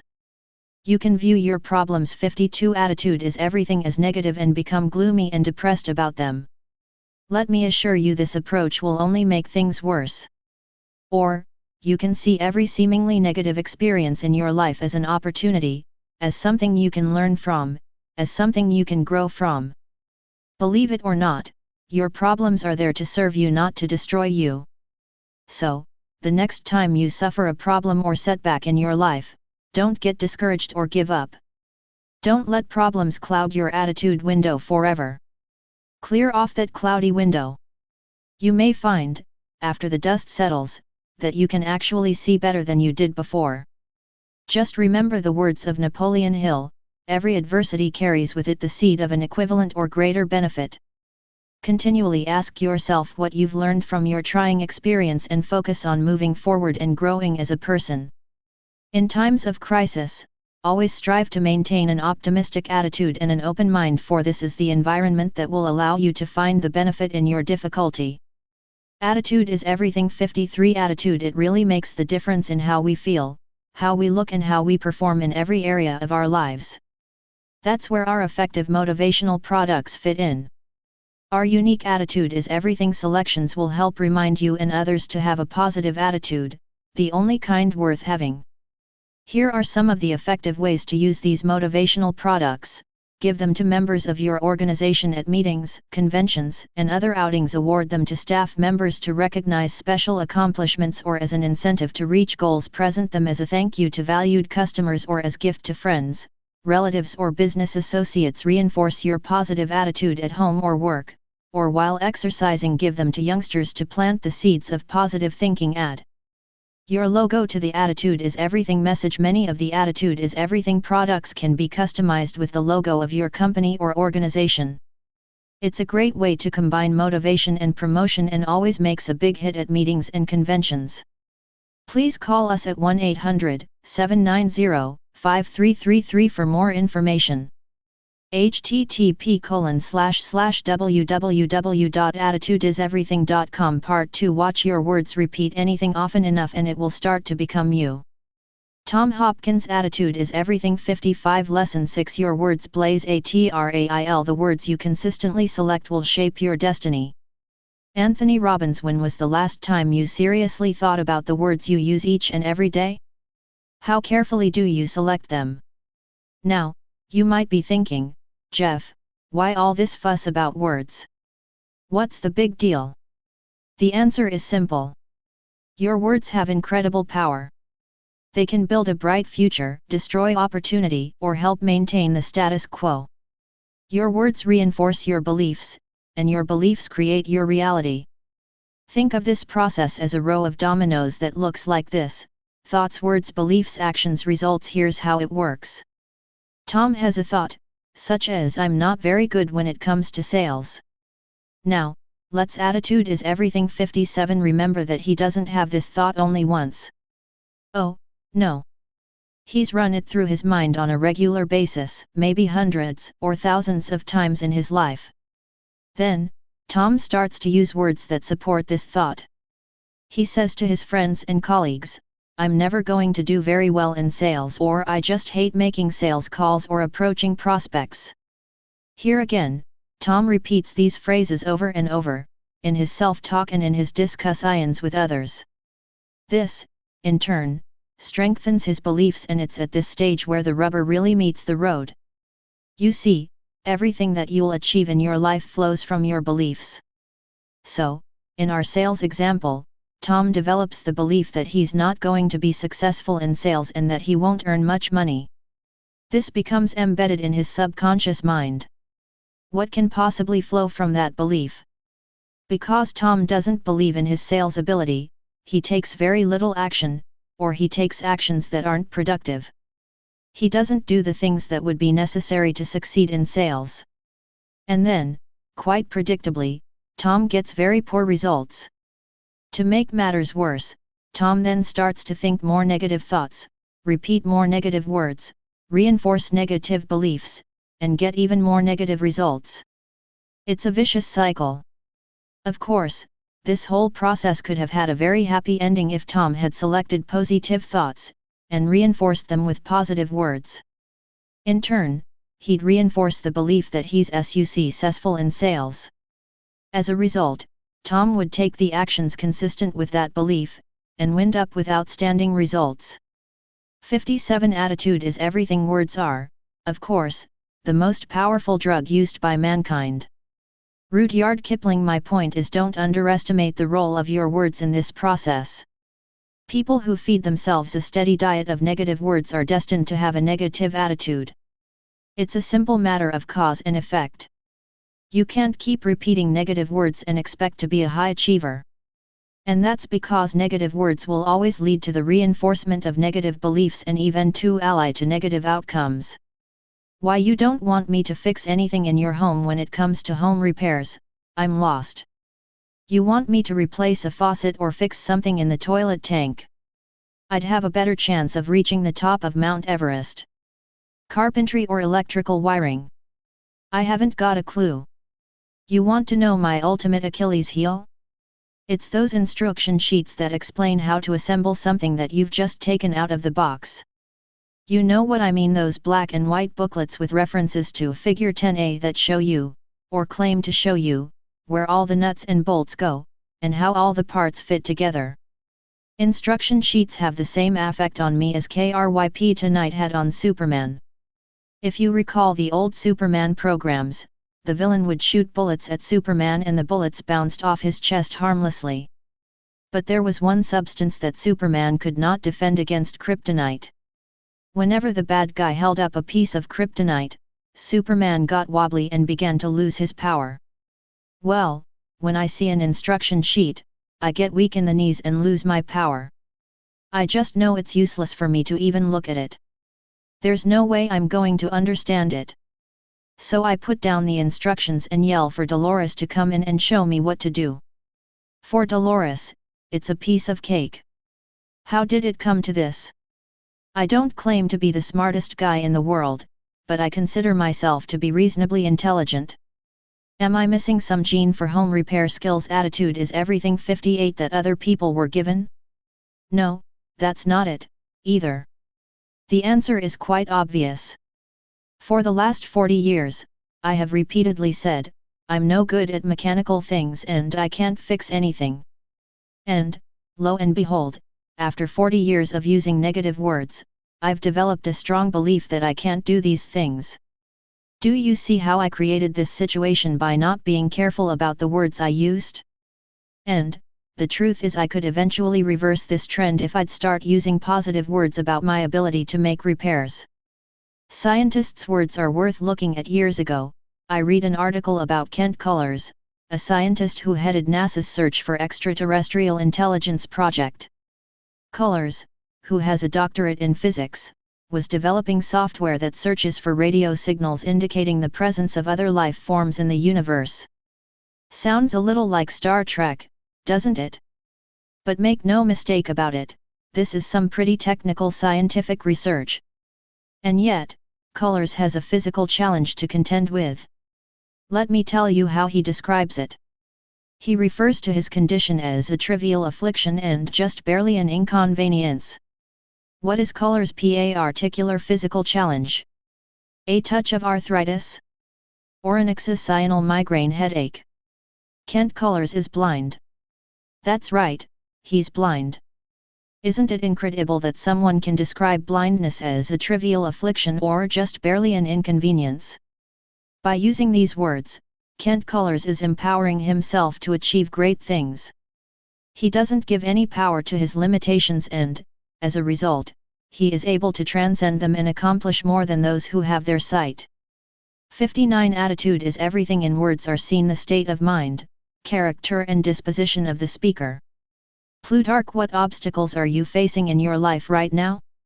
Imagine the power you could unleash if you saw them as just barely an inconvenience instead of as an insurmountable barrier.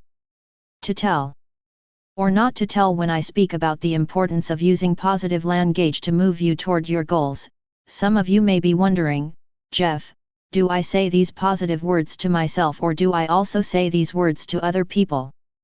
You may be afraid that if you tell others about your goals, they'll think you're being conceited and they may even laugh at you.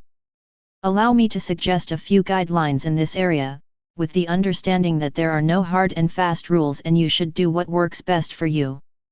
To begin with, use positive self-talk as often as possible. In my view, the more the merrier.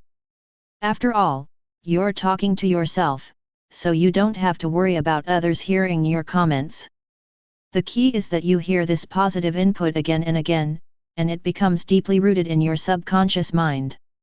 Whether to share your goals with other people is a much trickier issue. One thing I've learned is this: never discuss your goals with negative people. All they'll do is argue and point out all the reasons why you won't be successful. Who needs that? Often, these negative Nellies are the ones who do little or nothing in their own lives. They have no goals or dreams and they don't want anyone else to succeed, either. Yet, there are some instances when you can benefit by telling others about your goals. First of all, make sure that you're speaking with someone who's extremely positive and totally supportive of your efforts. This should be the kind of person who would be absolutely delighted if you achieved this goal, and would do anything in his or her power to assist you. You may have a friend or colleague that fits this role or certain family members. Attitude is everything. 60 It's also important to share your goals with others who are working with you to achieve that outcome. For example, if a sales manager wants to increase sales in the coming year by 20%, he or she would make this goal known to everyone on the staff. Then, everyone can work together to achieve it. Even though I'm encouraging you to use positive words to move you toward your objectives, I'm not suggesting that you ignore the obstacles that you may face or that you discourage feedback from other people. Before embarking on any goal, you want to prepare for what may be coming down the road. Personally, I prefer to discuss those issues with someone who is positive, someone whose feedback includes creative solutions to the difficulties that may arise. Furthermore, I'll only discuss my plans with people who are qualified to render an intelligent opinion on the subject. If you're thinking of going into your own business, it simply makes no sense to consult with your Uncle Elmer, especially if Uncle Elmer is negative and worked for someone else all of his life. What does he know about owning a business? He'll give you a list of reasons not to go into business for yourself. After your little chat with Uncle Elmer, you'll start to doubt yourself. You don't need that kind of help. Words and accountability. There's another reason why, in some cases, you might decide to share your goal with someone else. And that's for accountability. In other words, if I tell others I'm going to do something, then I have to go ahead and do it. Think of this approach as burning your bridges. Let me assure you I'm not a believer in burning bridges when it comes to personal or business relationships. But sometimes the only way to move forward in life and to achieve an ambitious goal is to cut off all avenues of retreat. 61 Attitude is everything. This can be a very useful strategy. We may tell a friend that we're going to work out at the gym 3 times this week, knowing that at the end of the week, this friend will ask whether we did, in fact, go to the gym 3 times. An even more dramatic example is that of well-known motivational speaker Zig Ziglar. Ziglar decided to go on a diet and reduce his weight from 202 pounds to 165 pounds. At the same time, he was writing his book See You at the Top. In the book, Ziglar included a statement that he got his weight down to 165 pounds. This was 10 months before the book went to press. And then he placed an order with the printer for 25,000 copies. Now, remember, at the time he wrote these words, Ziglar actually weighed 202. He put his credibility on the line with 25,000 people. By including a statement that he weighed 165 pounds, Ziglar knew that he had to lose 37 pounds before the book was printed. And, he did. Use this strategy selectively. Limit it to those goals that are very important to you and where you are committed to go the distance. Is it risky? You bet it is. But it's a tremendous motivator. Words and emotions. In his best-selling book Awaken the Giant Within, Anthony Robbins devotes an entire chapter to the way in which our vocabulary affects our emotions, our beliefs, and our effectiveness in life. I don't agree with all of Robbins' philosophies, but his observations about the power of words are right on the mark. Robbins is keenly aware of how certain words impact our emotional intensity. For instance, let's say that someone has lied to you. You could react by saying that you are angry or upset. If attitude is everything. 62 The people who always talk about a lack of money generally don't accumulate much of it. Jeff Keller. However, you used the words furious, livid or enraged, your physiology and your subsequent behavior would be dramatically altered. Your blood pressure would rise. Your face would turn beet red. You'd feel tense all over. On the other hand, what if you characterized the situation as annoying or said that you were peeved? This lowers your emotional intensity considerably. In fact, saying that you are peeved, explains Robbins, will probably make you laugh and break the negative emotional cycle completely. You'd be much more relaxed. Robbins gives other examples of how you can lower the intensity of negative emotions. Imagine, for instance, replacing I've been destroyed with I've been set back, or using the phrase I prefer instead of I hate. Of course, you can also intentionally select words to heighten positive emotions. Instead of saying I'm determined, why not say I'm unstoppable? Or, in place of declaring that you feel okay, try I feel phenomenal, or I feel just tremendous. Juicy, exciting words like that lift your spirits to a high level and profoundly influence those around you. When you consciously decide to use such terms, you're actually choosing to change the path on which you've been traveling. Others will respond to you differently and you'll alter your perception of yourself, as well. A closer look at your words. Let's take a look at your life for a moment. Are there any areas where you've been using phrases like I can't, I'm no good at .. and it's impossible? We all know people who make statements like these, I can't draw. 63 Attitude is everything. Choose words that will point you in the direction of your goals. Jeff Keller. I'm no good at math. I can't remember names. It's impossible for me to make that kind of money. When you make these comments day in and day out for 10, 20, or 30 years, you're programming your mind for failure. It all comes back to your attitude. Every one of these examples reflects a negative attitude. And if you see the world through a smudged window, you're going to use negative language, and get disappointing results. Fortunately, you can control your words, which means that you have the ability to build a positive belief system, and to produce the results you want. The first step is awareness. Let's examine the phrases you've been using in 4 key areas of your life: relationships, finances, career, and health. 1. Relationships. Do you say things like all the good men, or women, are taken, or people are always taking advantage of me? If you do, you're literally programming yourself for unhappy relationships. Your mind hears every word you speak and it sets out to prove you right. With regard to our above examples, your mind will see to it that you attract only those persons who will disappoint you or take advantage of you. Is this what you want? If not, stop repeating, and causing your mind to focus on, such negative statements. 2. Finances. What words do you use on a regular basis to describe your current financial situation and your prospects for the future? Phrases such as "I'm always in debt," "the economy is lousy," or "no one is buying" work against you. Far better to choose language which reaffirms prosperity and better economic times. Of course, you won't necessarily have abundant wealth within a few days after changing the way you speak. But the physical conditions can change only after your beliefs have altered. Clearing up your LAN attitude is everything. 64 Gauge is an important first step. After all, the people with wealth in this world didn't get that way by moaning about being in poverty. And the people who always talk about a lack of money generally don't accumulate much of it. 3. Career. If I were to ask you about your career prospects over the next 5 to 10 years, how would you respond? Be honest. Would you say that things will probably remain the same as they are now?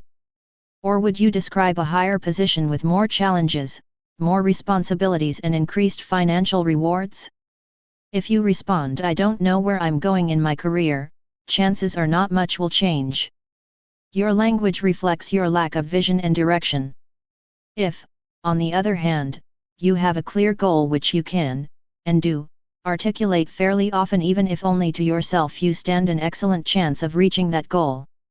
The same, of course, holds true if you have your own business. Do you use language that is consistent with the growth of your business? Or do you constantly talk about how you'll never get to the next level?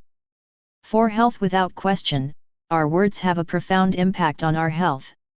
For example, imagine that a group of us sat down to what seemed to be a perfectly wholesome and delicious meal. Then, 2 hours later, I called and told you that every person who ate with us had been rushed to the hospital and treated for food poisoning. Suppose that you felt perfectly fine before I called. How would you react after hearing my information? Most likely, you'd clutch your stomach, get pale and feel very ill. Why? Because my words instilled a belief in you which, in turn, your body started acting upon. This same bodily reaction would have occurred even if I was playing a cruel joke and was lying about the whole situation. Your 65 attitude is everything body responds to words it hears you and other people say. That's why it makes absolutely no sense to keep repeating that you have chronic back pain that will never go away, or that you get 3 or 4 bad colds every year. By uttering these statements, you are actually instructing your body to manifest pain and disease. Please don't misunderstand. I'm not suggesting that you deny pain or disease or that you can overcome any illness, but there's certainly nothing to be gained, and much harm that can flow, from using language that reinforces suffering and incurability. You have a choice. Well, have you thought about the words you use in these 4 areas of your life? When we repeat certain phrases over and over, it's as if a groove is formed in our brain. We keep replaying the same old refrain in our heads like a broken record. The trouble is, whenever you say these words, you just deepen the groove, replaying the same old myths in your mind, strengthening the same old beliefs, and getting the same old results. Recognize, however, that just because you've said things in the past, there's no reason to blindly continue doing so. While it takes some discipline and vigilance on your part to make changes in your language, it's well worth the effort. So, from now on, consciously choose words that will point you in the direction of your goals. Ask a friend to remind you when you slip. Remember, it's up to you to speak in a way that will move you toward what you want in life. Therefore, use words that are consistent with the path you truly wish to be on, take action along those lines, and watch yourself begin to travel in that wonderful direction. Attitude is everything. 66 Lesson 7. How are you?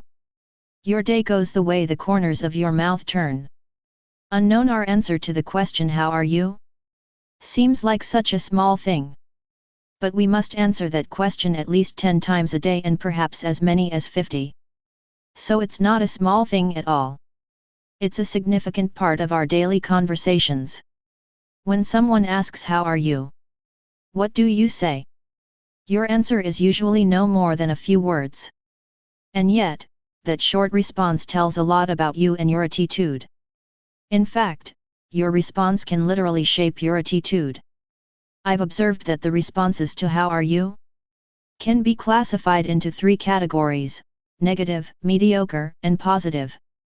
Let's examine these 3 categories and some common responses under each one. Attitude is everything. 69 negative responses. The negative replies to how are you include phrases such as lousy, terrible, I'm tired, it's not my day, thank God it's Friday, a day older and a dollar broker. Don't ask. When someone responds with don't ask, I know I'm in for trouble. That person is going to unleash a multitude of complaints and make me sorry for asking how are you in the first place. And I really pity those who take the thank God it's Friday approach to life. Think of what they're saying. Monday, Tuesday, Wednesday, and Thursday are bad days every week. For these people, 4/5 of their work week is lousy. The 5th day, Friday, is bearable only because they know they'll have the next 2 days off. Is this a way to live your life? Are you beginning to see how these negative phrases can poison your attitude and turn off other people? Mediocre responses. Those in the mediocre group are a step up from the negative bunch, but they still have plenty of room for improvement. Here are some of the things they say: I'm okay. Not too bad. Could be worse. Same old, same old. Hangin' in there. Fine. Do you really want to spend a lot of time with someone who thinks that life is not too bad? Is that the person you 68 attitude is everything want to do business with? When we use words like these, we also diminish our energy. Can you imagine someone saying could be worse with an upright posture and a lot of enthusiasm? Of course not. These people sound like they haven't slept in 2 days. There's no getting around it. People who use mediocre words will develop a mediocre attitude and get mediocre results. And I know you don't want that. Positive responses. Then, there's the positive approach. These are the enthusiastic people who say, terrific, fantastic, great, excellent, super. I'm on top of the world. It doesn't get any better. Those who use positive words like these have a bounce in their step and you feel a little better just by being around them. Be honest. How did you feel as you read the positive list? I don't know about you, but I'm energized and excited as I review that list. These are the people I look forward to meeting today. These are the people who are more likely to get my business. Why not go back and reread the negative list and the mediocre list? Say them out loud. How do they make you feel? Bummed out, for sure. You see, if given the choice, I'd rather be around people who are positive and full of life, as opposed to those who are negative and listless. It's like the old saying that everybody lights up a room, some when they walk into the room, and some when they walk out. You want to be the one who attitude is everything. 69 A smile is an inexpensive way to improve your looks. Unknown lights up a room when you walk in. As for me, when someone asks me how are you, I usually respond with terrific. It projects a positive attitude to the other person, and the more I say it, the more I feel terrific. Join the positive group. Well, you've had a chance to review some typical responses in each category: negative, mediocre, and positive. Which of these phrases do you use most often? Which responses do your friends and family use? If you find yourself in the negative or mediocre group, I suggest you immediately consider revising your response and joining the ranks of the positive. Here's why. When you're asked how are you, and you say horrible or not too bad, your physiology is adversely affected. You tend to slump your shoulders and head and take on a depressed posture. What about your emotions? After stating that you're lousy, do you feel better? Of course not. You feel even more down in the dumps because negative words and thoughts generate negative feelings, and eventually, negative results. And it's up to you to break it. Even if real circumstances in your life persuaded you to state that you're lousy, perhaps a promising business deal fell through, or your child received poor grades in school, your gloomy attitude does nothing to improve the situation. To make matters worse, your mediocre or negative reply turns others off. They're dragged down just being around you and hearing your pessimism. Form a new habit. If all of these negative consequences flow from your words, why do you continue to say them? More than likely, it's because you haven't recognized that you have a choice in the matter. Instead, you're following a habit that you developed many years ago, a habit that no longer 70 attitude is everything serves you. In the end, your own words are a self-fulfilling prophecy. If you say everything is terrible, your mind is attracted to those people and circumstances that will cause that statement to be true. If, on the other hand, you repeatedly state that your life is wonderful, your mind will begin to move you in a positive direction. For instance, just consider what happens when you respond that you're excellent or terrific. As you say these words, your physiology begins to correspond with your optimistic language. Your posture is more upright. Other people are attracted to your energy and vitality. Your business and personal relationships improve. Will all of your life's problems magically disappear? No, but you've set in motion a very important principle: we get what we expect in life. I can tell you from first-hand experience that this is one of those little things in life that makes a big difference. About 15 years ago, when someone asked me how are you, I'd say something like okay with very little energy. You know what I was doing? I was programming myself to have okay relationships with people. I was programming myself to have okay success. I was programming myself to have an okay attitude, and an okay life. But then, thank goodness, I learned that I didn't have to settle for an okay life. So I picked up my response a few notches and began to say terrific. I said it with some energy. Why? Sure, at first it was a little uncomfortable. Some people looked at me like I was a little strange. But after about a week, it started to come naturally to me. And I was amazed at how much better I felt, and how people were much more interested in talking with me. Believe me, this is not rocket science.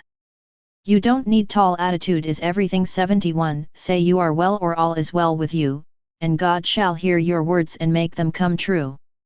Ella Wheeler Wilcox. Ent, money or good looks to have a great attitude. You just need to get in the habit of using a high energy, positive response, and you'll get the same exciting results I got.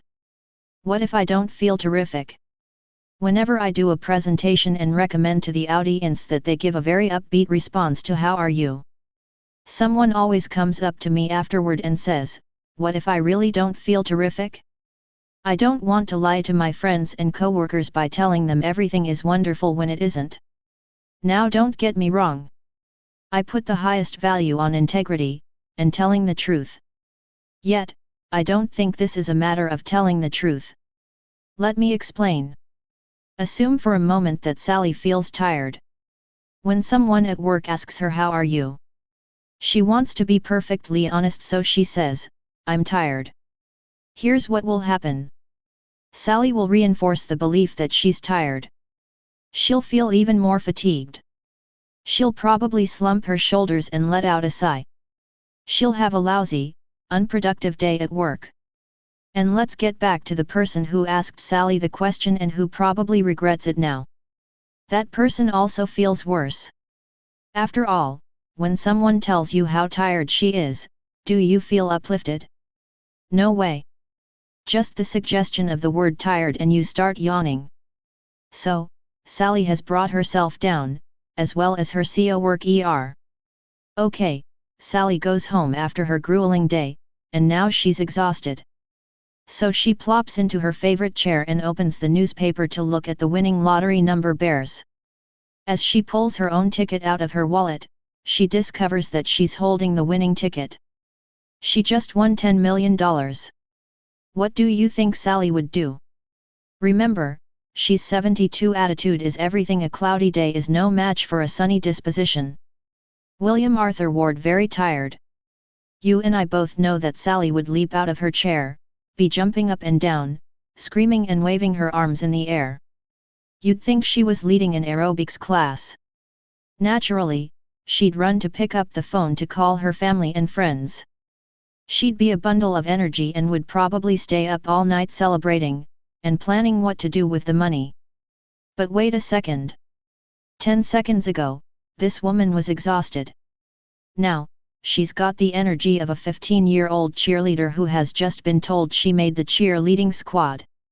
What happened in those 10 seconds to change someone from being utterly exhausted, to wildly exuberant? Did she get a shot of vitamin B12?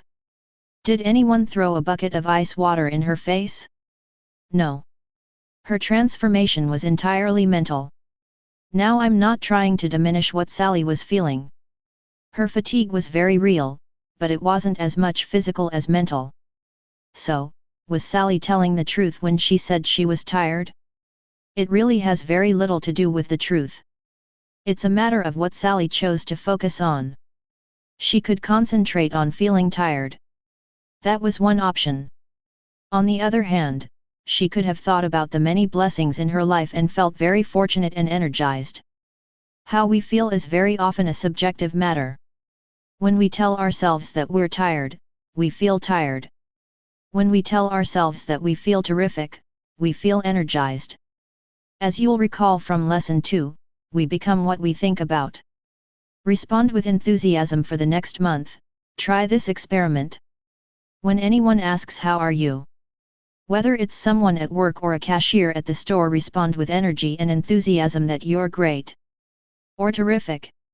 Say it with a smile and a sparkle in your eye. It doesn't matter whether or not you completely and totally feel terrific at that moment. Simply apply the act as if principle. In other words, if you want to be more posy, attitude is everything. 73 Tiv, act as if you already are, and, pretty soon, you'll find that you have, in fact, become more positive.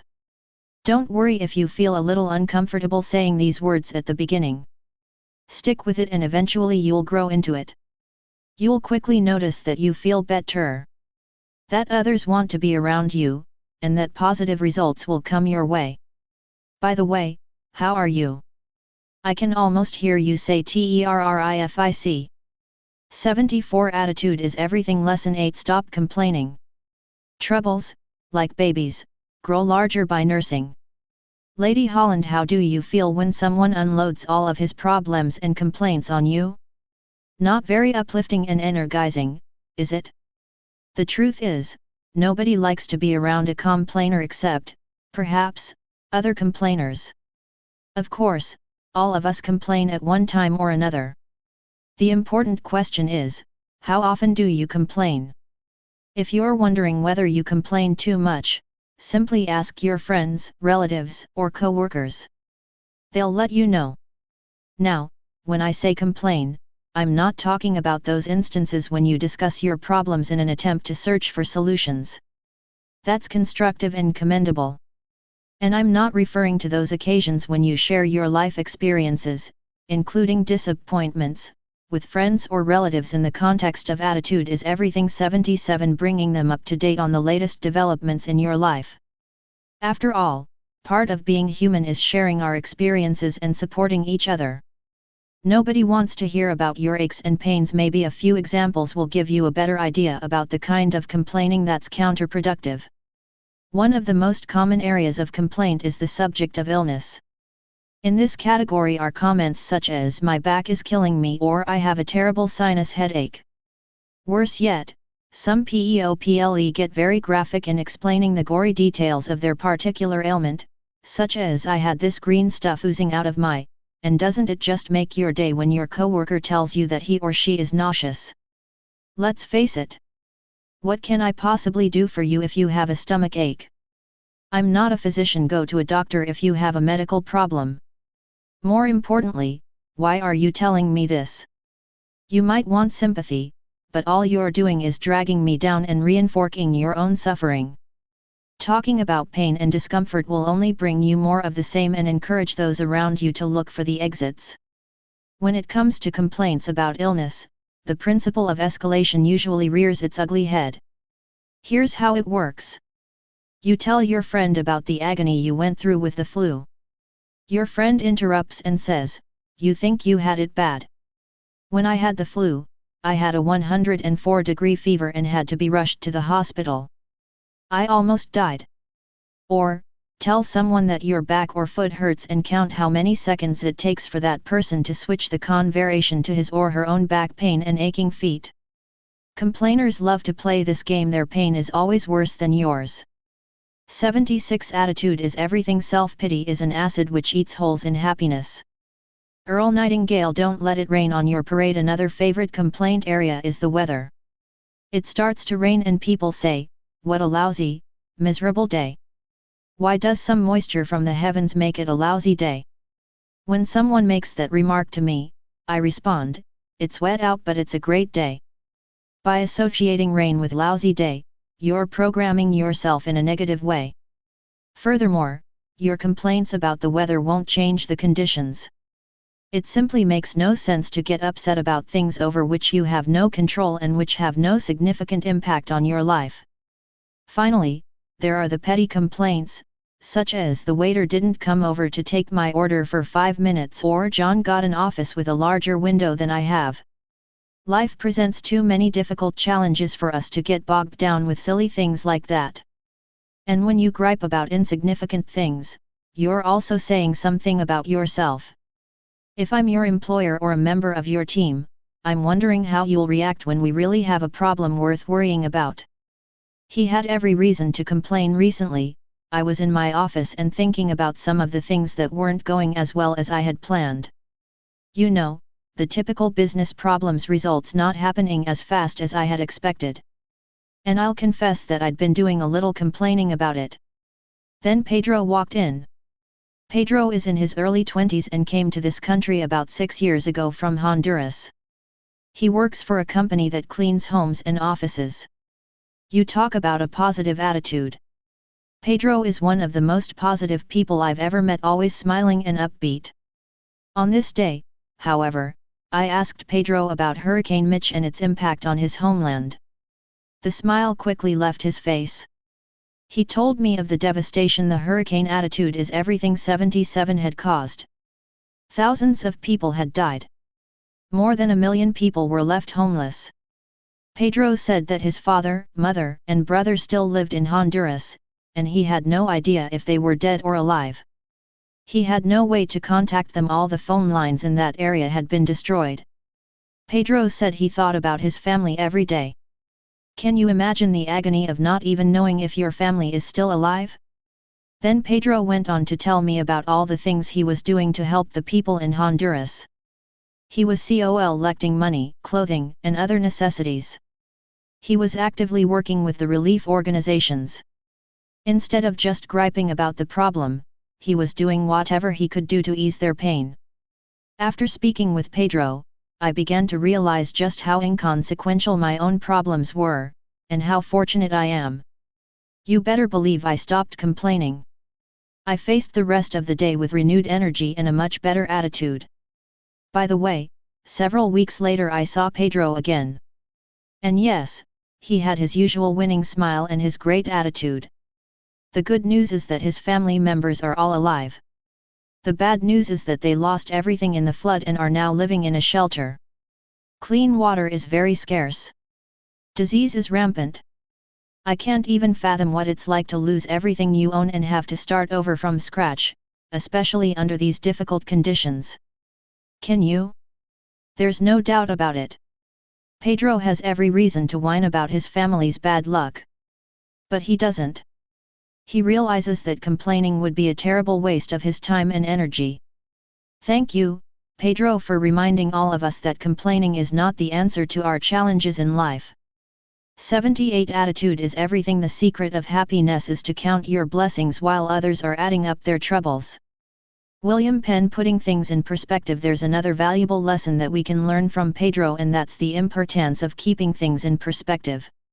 Over the years, I've noticed that complainers lack perspective. They tend to blow their problems way out of proportion. Optimistic people, people with great attitudes, tend to have a sense of what's truly important in life. The dictionary defines perspective as the capacity to view things in their true relation or relative importance. Think about the people you know. Do you have any friends who get bent out of shape because they got a flat tire? And how about those who sever ties with close family members because of a dispute over the seating arrangements at a wedding? It's clear these folks have lost sight of the relative importance of things. I think we can all learn from Eddie Rickenbacker, who drifted in a life raft for 21 days, hopelessly lost in the Pacific. After surviving the ordeal, Rickenbacker said, "If you have all the fresh water you want to drink and all the food you want to eat, you ought never complain about anything." Let me share with you some of the things I'm grateful for. 1. I'm in good health. 2. Dolores is in good health. 3. We have our own home. 4. We have plenty of food to eat and clean water to drink. 5. We live in the United States and enjoy freedom. 6. I love my work. Attitude is everything. 79. Reflect upon your present blessings, of which every man has plenty, not on your past misfortunes, of which all men have some. Charles Dickens. 7. I get to travel and meet fascinating people. 8. I have many loyal friends. 9. I draw strength from my relationship with God. This is just a partial list of the blessings in my life. And you know what? Even with all of these wonderful things, there are times when I start to take some of them for granted. But I've learned to quickly reconnect with these blessings, and it boosts my attitude and brings me right back on course. So, what is it that you've been complaining about lately? Are they really life and death matters? The next time you're tempted to gripe about your problems, pick up a pen and piece of paper and start listing all the reasons you have to be grateful. Let me tell you, it sure beats complaining. Be a source of positive news. I'm not suggesting that you just sit back and ignore all of the problems in your life. However, rather than complaining, it's far better to focus your attention and your energy on those steps you can take to solve, or at least lessen, your problem. For instance, let's say you're feeling a little tired lately. Instead of telling everyone how lousy you feel, make an effort to exercise more regularly or get to bed a little earlier. To review, complaints work against you in 3 ways. First, no one wants to hear negative news about your illness and your problems. Second, complaining reinforces your own pain and discomfort. So why keep replaying painful, negative memories? Third, complaining, by itself, accomplishes nothing and diverts you from the constructive actions you could be taking to improve your situation. It's been said that 90% of the people don't care about your problems, and the other 10% are glad. 80. Attitude is everything. If you're all wrapped up in yourself, you're overdressed. Kate Halverson. You have them. Seriously though, all of us can cut down on our complaining. From now on, let's do ourselves and others a favor and make our conversations uplifting. The people who don't complain very much, and those who speak positively, are a joy to be around. Decide to join that group so people won't have to cross the street when they see you coming. Attitude is everything. 81. Part 3. Heaven helps those who act. Nothing happens by itself. It all will come your way once you understand that you have to make it come your way, by your own exertions. Ben Stein. Attitude is everything. 85. Lesson 9. Associate with positive people. A mirror reflects a man's face, but what he is really like is shown by the kind of friends he chooses. The Living Bible, Proverbs 27. In high school, Mike spent a lot of time with a bunch of guys in his neighborhood. According to Mike, these guys just liked to sit on the front porch and watch cars go by. They had no goals and no dreams. They were always negative. Whenever Mike suggested they do something new, the others would discourage him. It's stupid or not cool, they told him. Mike just went along with them, so he could remain part of the group. When Mike went off to college, he still ran into some negative people. But he also met people who were positive. who wanted to learn, who wanted to achieve things. Mike decided to spend his time with the positive people. Almost immediately, Mike started to feel much better about himself. He developed a great attitude. He began to set attitude is everything 87 goals. And I'm happy to tell you Mike now runs his own successful video production company and has a wonderful family. One by one, he is accomplishing all of the goals he has set. When I asked Mike what happened to his high school friends, he told me, they still live in the same neighborhood. They're still negative. And they're still doing nothing with their lives. Mike added, I'd never be where I am now if I kept hanging out with those guys. I'd still be at the corner deli playing pinball. Mike's story is a great reminder about the influence authors have on our lives. And yet sometimes we get in the habit of being with certain people and we just don't think about the consequences. Have you ever heard the axiom tell me who you hang out with and I'll tell you who you are? There's a lot of wisdom in that simple statement. Have you given much thought to how this principle has been molding and shaping your life? Think back to when you were growing up. Do you remember how concerned our parents were about who we hung out with? Our mom or dad wanted to meet our friends and know all kinds of details about them. Why? Our parents knew that we'd be greatly influenced by our friends, that we'd tend to pick up some of their habits, and that we'd probably do the things our friends were doing. Our parents were concerned for good reason. And I'll bet that if you have children, you closely watch their friends because of the impact these youngsters will have on your children. Toxic people and nourishing people. In today's literature, we see the terms toxic people and nourishing people. As you might expect, toxic people are the ones who always dwell on the negative. The dictionary defines toxic as poisonous. Toxic people continually spew their verbal poison. In contrast, the dictionary definition of 84 attitude is everything nourishing is to promote the growth of. Nourishing people are positive and supportive. They lift your spirits and are a joy to be around. Toxic people will always try to drag you down to their level. They hammer away at you with all of the things you can't do and all of the things that are impossible. They barrage you with gloomy statements about the lousy economy, the problems in their life, the problems soon to be in your life and the terrible prospects for the future. If you're lucky, they might even throw in a few words about their aches and pains. After listening to toxic people, you feel listless and drained. Motivational speaker Les Brown refers to these people as dream killers. Psychologist Jack Canfield describes them as energy vampires because they suck all the positive energy out of you. Have you ever been with a negative person and felt as if that individual were physically taking energy from you? I think we've all had that experience many times. One thing is certain, spend time with toxic people and their negative messages will wear you down. On the other hand, how do you feel when you're around people who are positive, enthusiastic, and supportive? You're energized and inspired. There's something truly amazing about positive people. They seem to have a positive energy that lights up a room. When you're around them, you start to pick up their attitude and you feel as if you have added strength to vigorously pursue your own goals. When I think about positive people, my friend John Lizicich immediately comes to mind. Whenever I speak with John, I feel like I can conquer the world. John is simply the most positive person you could ever meet. I like to think of myself as a very positive person. On a scale of 1 to 10, with 10 being the most positive, I'd probably give myself a 9.5. I'd have to give John Lizicich a 14. His attitude is everything 85. We become part of what we are around. Unknown just off the charts. He's always positive, always enthusiastic. And he gives a tremendous lift to everyone who crosses his path. His attitude inspires people to greatness. Can you see how your attitude might improve if you had a friend like John in your life? Those silly songs on the radio, I'm sure it has happened to you many times.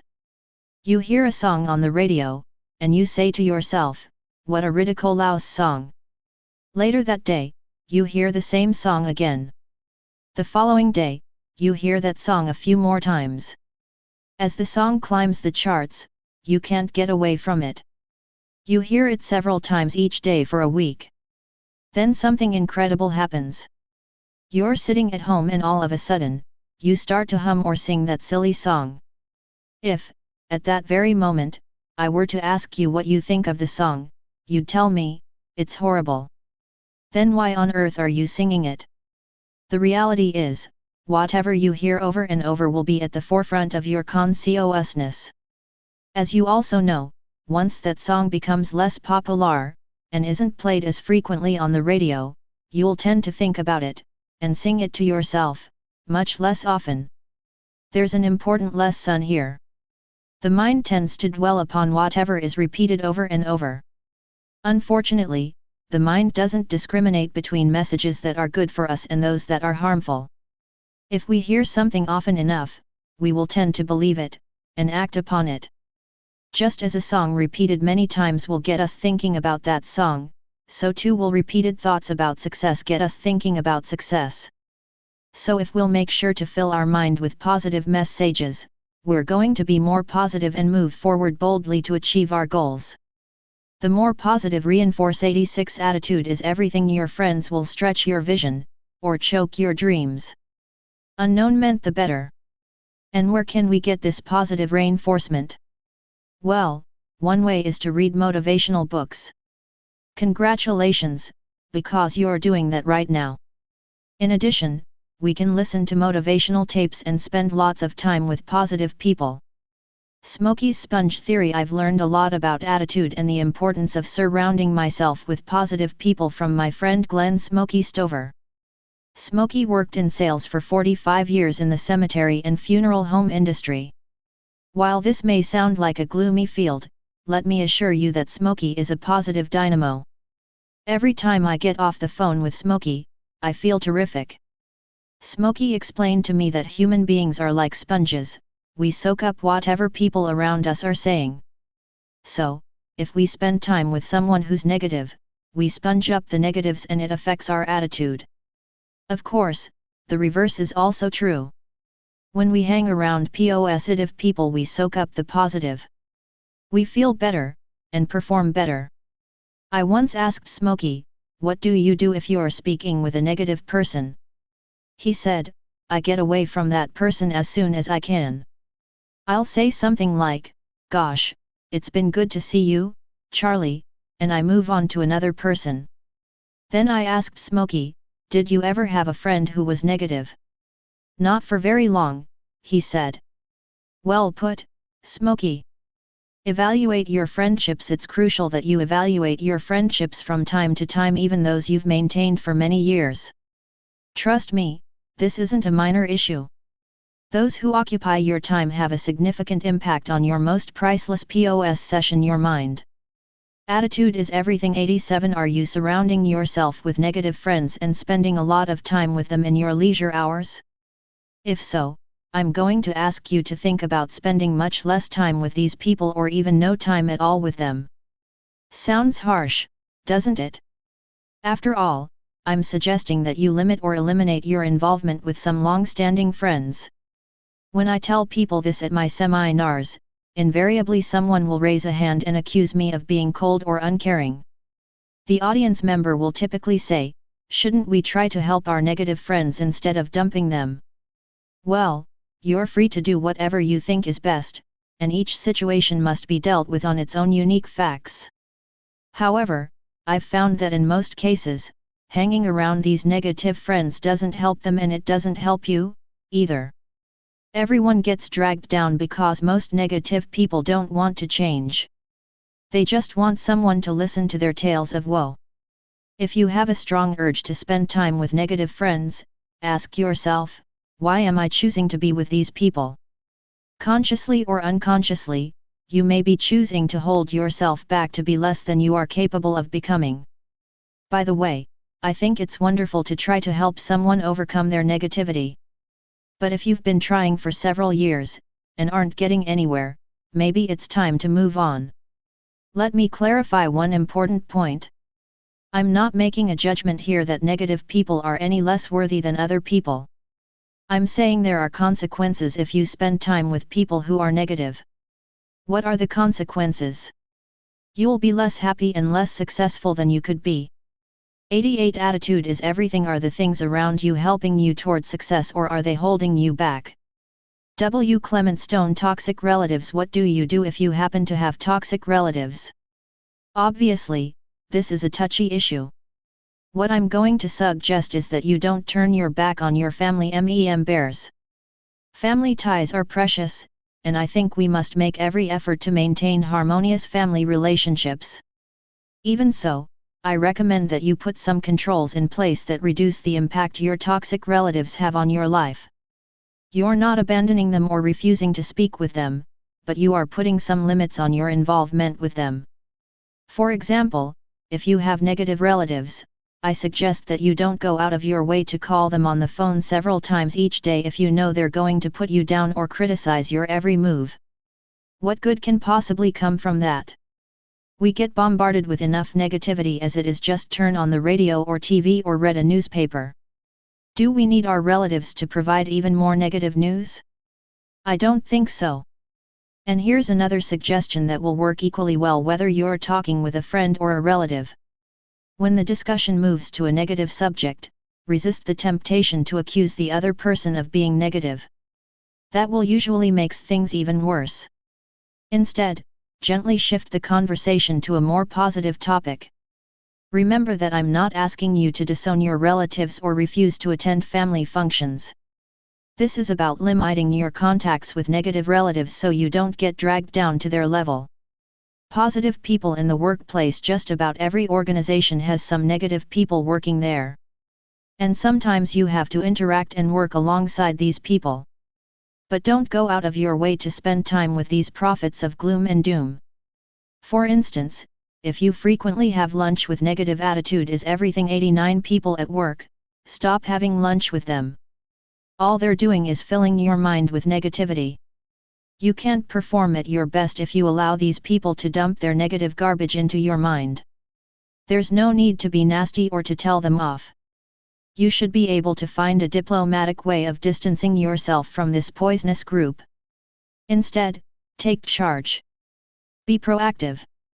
Make it a point to eat at your desk, to take a client out to lunch, or to sit at a different table in the cafeteria. Do whatever you have to do to make lunch a positive experience. Make no mistake about it. Positive people are welcome in any organization, and negative people are hurting their chances for advancement. The problem of negative workers has gotten so bad that I recently got a brochure in the mail announcing a full-day seminar entitled How to Legally Fire Employees with Attitude Problems. The business community is waking up to the fact that when it comes to productivity in the workplace, attitude is everything. Choose your friends wisely. As I said at the beginning of this lesson, tell me who you hang out with and I'll tell you who you are. If you're serious about getting a raise or a promotion at work, succeeding in your own business, or improving yourself as a human being, then you have to start associating with people who can take you to the next level. As you increase your associations with nourishing people, you'll feel better about yourself and have renewed energy to achieve your goals. You'll become a more positive, upbeat person, the kind of person others love to be around. I used to think it was important to associate with positive people and to limit involvement with negative people. Now, I believe it's essential if you want to be a high achiever and a happy individual. So, surround yourself with positive, nourishing people. They'll lift you up the ladder of success. 90 Attitude is everything. Good friends are good for your health. Dr. Erwin Sarason. Lesson 10. Confront your fears and grow. Do the thing you fear and the death of fear is certain. Ralph Waldo Emerson. As I sat in the audience listening to motivational speak Gil Eagles, little did I know that one sentence was about to change my life. Gil Eagles gave a marvelous presentation that day. He had many valuable things to say. But there was one line, one absolute gem that stands out. Here's what he said: if you want to be successful, you must be willing to be uncomfortable. I'll never forget those words. And Gil was right on the money. To achieve your goals and realize your potential, you must be willing to be uncomfortable, to do things that you're afraid to do. That's how you develop your potential. Sounds so simple, doesn't it? And yet, what do most people do when they face a frightening situation or new attitude is everything 95 activity. They back away from the fear. They don't take action. I know, because that's what I did for the first 30 years of my life. And I can tell you without hesitation that it's a losing strategy. Show me a successful person and I'll show you someone who confronts his or her fears and takes action. Examining our fears. Have you ever been afraid or anxious before trying a new or challenging activity? Has that fear ever stopped you from taking action? I'm sure you've been paralyzed by fear at one time or another in your life. I know I have. That's simply part of being human. Of course, every person has a different fear threshold. What frightens one person to death might have little impact on someone else. For example, to some, speaking in public or starting a new business is scary. Others might be fearful about asking someone for directions, or for a date. Regardless of how trivial or silly you believe your fears may be, this lesson applies to you. When I talk about fear, I'm not referring to physical risks that might injure you or endanger your health, such as diving off cliffs in Acapulco or bungee jumping. I'm scared of those things, too, and I have no plans to do either of them. What I'm talking about here are those challenges that stand in the way of your personal and professional growth. These are the things that scare you but which you know are necessary if you are going to get what you want in life. The comfort zone. When you're gripped by fear and anxiety, it's usually because you're stepping out of your comfort zone. Let's take some time to discuss this important concept and how it 92 attitude is everything. Nothing in life is to be feared. It is only to be understood. Marie Curie relates to your success and the development of your potential. Each of us has a comfort zone, a zone of behavior that is familiar to us and where we feel comfortable and safe. Think of your comfort zone as the inside of a circle. X, terrified, X, slightly afraid, comfort zone. The activities and situations that lie inside the circle are non-threatening and familiar. They're routine, part of your everyday life, the things you can do with no sweat. In this category are tasks such as speaking to your friends or coworkers or filling out the daily paperwork at your job. However, you occasionally face experiences or challenges that are outside your comfort zone. These are represented by the XS in the diagram above. The farther the X is from the circle, the more afraid you are to participate in that activity. When faced with something outside your comfort zone, you suddenly feel nervous. Your palms become sweaty and your heart pounds. You begin to wonder, will I be able to handle it? Will others laugh at me? What will my friends and relatives say? As you look at the diagram above, what does the X represent for you? In other words, what fear is holding you back from reaching the next level of success or fulfillment in your life? Is it fear of approaching new prospects? Is it fear about changing careers? Is it fear about learning new skills? Is it fear of going back to school? Is it fear of telling other people what's on your mind? Is it fear of public speaking? Attitude is everything 93. Whatever that X represents for you, just be honest and admit it. My guess is that thousands, if not millions, of people have the very same fear you have. In fact, let's take a closer look at what most people are afraid of. The most common fears. During many of my presentations, I distribute index cards to the audience members and ask them to write down, anonymously, the fears that are standing in the way of their professional and personal growth. Then, I collect the cards and read them aloud. What do you think people write on those index cards? In most audiences, regardless of profession or geographical location, the same answers come up again and again. Here are some of the most common fears they identify. 1. Public speaking or giving presentations. In virtually every group, this is the number one fear. The vast majority of people are terrified about speaking in front of a group of people. 2. Hearing the word no or having their ideas rejected. This response is very common among salespeople, especially those who make cold calls. 3. Changing jobs or starting their own business. Over the years, I've noticed that more and more people are listing this fear. We have a lot of unhappy workers in corporate America today, and they yearn for a more satisfying work environment, but they're afraid to do anything about it. 4. Telling managers or executives negative news, what the managers or executives don't want to hear. This one is self-explanatory.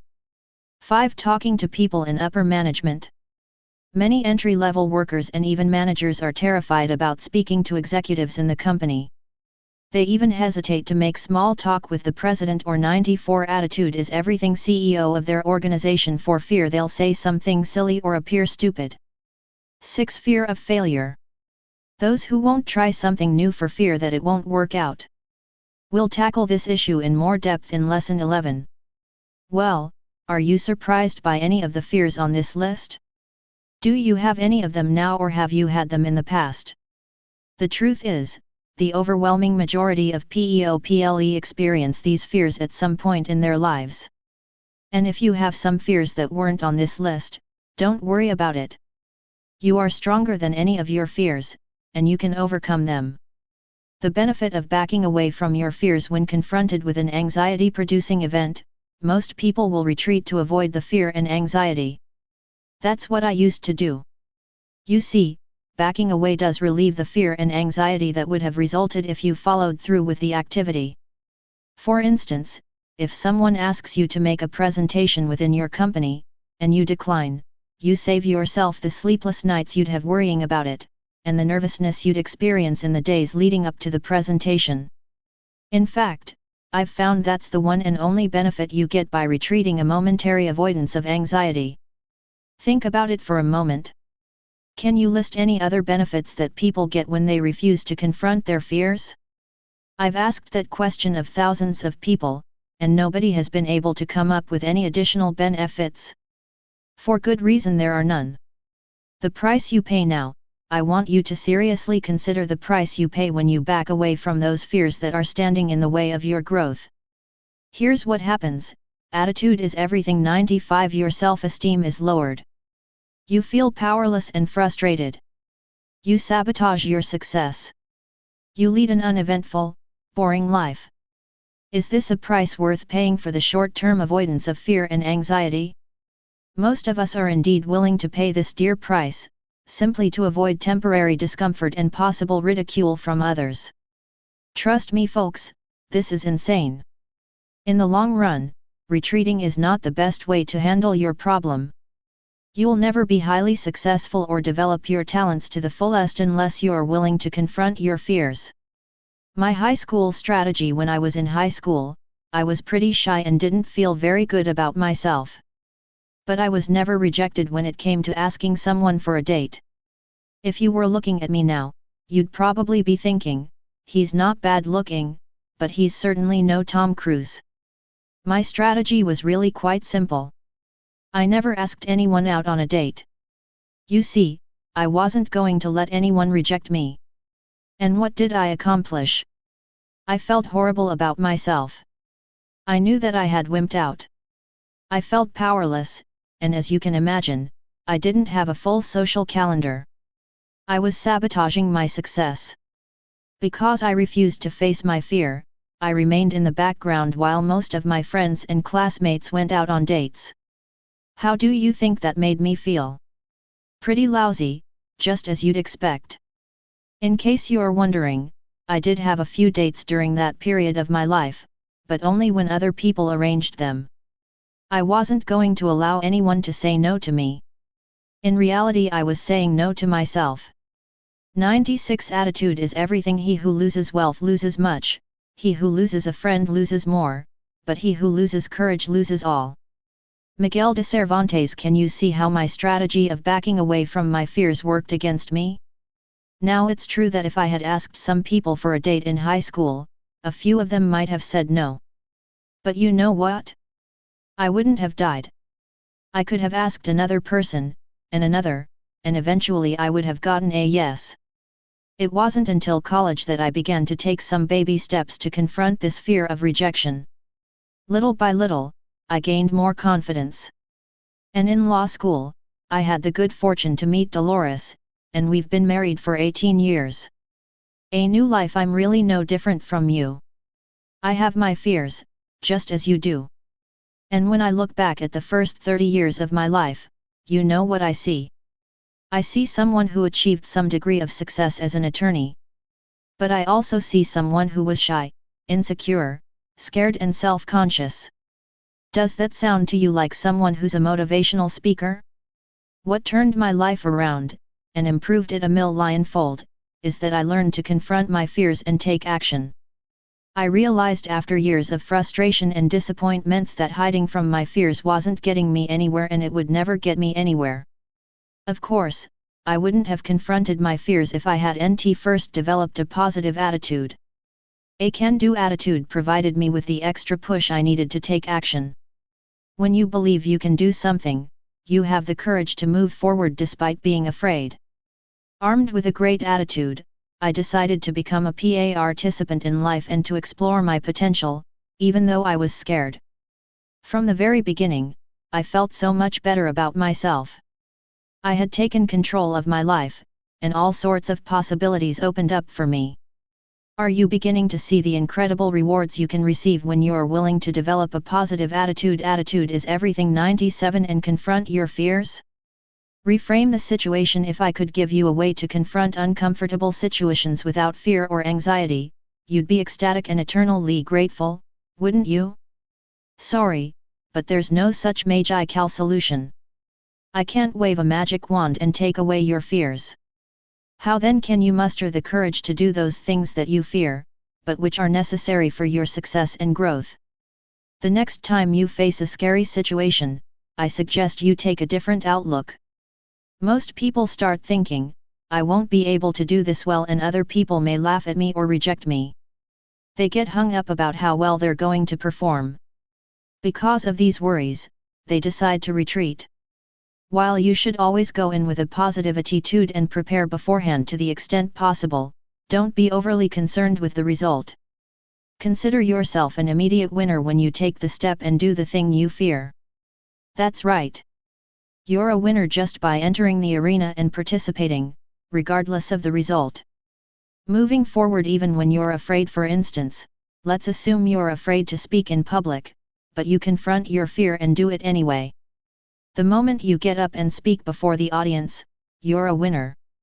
Your knees may be shaking and your voice may be quivering. That doesn't matter.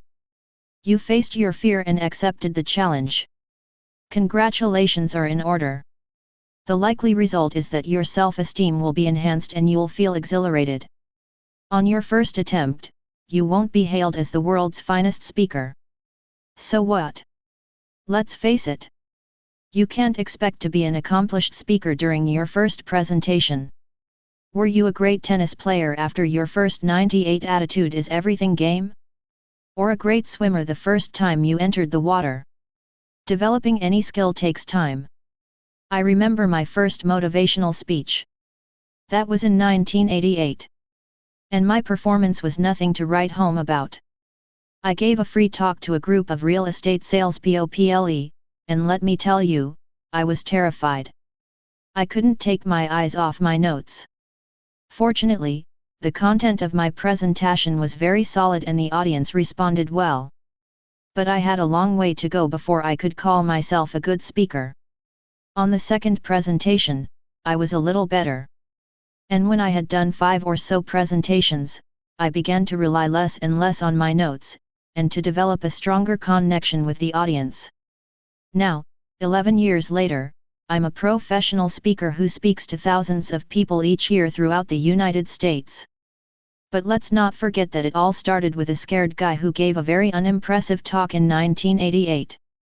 She followed her dream. I'd like to tell you a story about a woman who knows a lot about breaking out of a comfort zone. Her name is Dottie Berman, and for 32 years Dottie was a high school English teacher in New York. Yet, since the age of 10, she wanted to go into show business. She never gave it serious thought as a career and instead chose the security of teaching, with its regular paycheck and benefits. While working as a teacher, Dottie began to write songs and perform them. It was just a hobby, but it kept her dream alive. Then, in the late 1980s, Dottie made a decision. She would retire from teaching and pursue a new career as a performer. In the summer of 1988, she submitted her resignation. Then the terror really hit her. She was so scared about venturing into the unknown that she with attitude is everything 99, the only way to escape from the prison of fear is action. Jyoti drew her resignation and went back to teaching. But something inside Dottie wouldn't let her dream die. 6 months later, in January of 1989, she confronted her fear and retired. At the time, Dottie was in her 50s. In 1992, Dottie developed and performed her own one-woman musical show. The show was based on her fears of leaving a secure teaching job to go into show business. And in the spring of 1998, Dottie, now in her 60s, released her marvelous CD, I'm in Love with My Computer, a collection of witty, inspirational songs.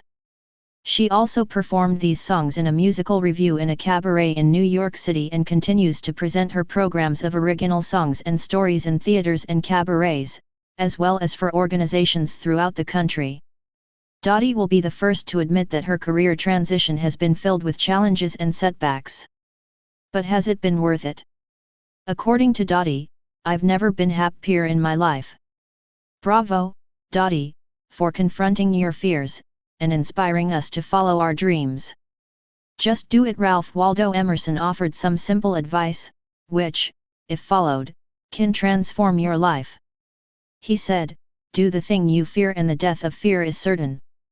I know this advice makes good sense, but some people are just too afraid to act. Remember my prior words about the steep price you pay when you let your fears dominate you. In the end, running away from your fears is a losing strategy. It will only bring you frustration and unhappiness. I can tell you that from personal experience. There's nothing wrong with having some fears. Successful people have fears. The difference is that successful people take action and move forward despite being 100. Attitude is everything. Running away from your fears is a losing strategy. Jeff Keller. Afraid. It's not always easy, I'll grant that. But you'll always feel better about yourself when you face your fears. In the last 14 years, I've had the privilege of traveling throughout the United States and abroad, and of speaking with thousands of people. During all this time, I haven't met one person who confronted his or her fears, took action, and later regretted it. Not a single one. But I've met many people who tell me how much they regret backing away from their fears and letting their dreams die. As my friend Burke Hedges often says, don't be one of those who lets his regrets take the place of his dreams. So, stretch yourself. Confront your fears and be willing to expand your comfort zone. The courage muscle can be developed just like any other muscle with exercise. And when you do an activity outside your comfort zone a few times, you know what happens. That same activity becomes part of your comfort zone. There's another bonus when you're willing to expand your comfort zone. When you push through fear and take action in some areas of your life, you'll develop confidence in other areas, as well. It's true. As I became more comfortable as a speaker, I also became a better salesman, a better businessman, a better listener, the list goes on and on. You can try to dance around it all you want. But you won't develop your abilities to the fullest unless you're willing to be uncomfortable.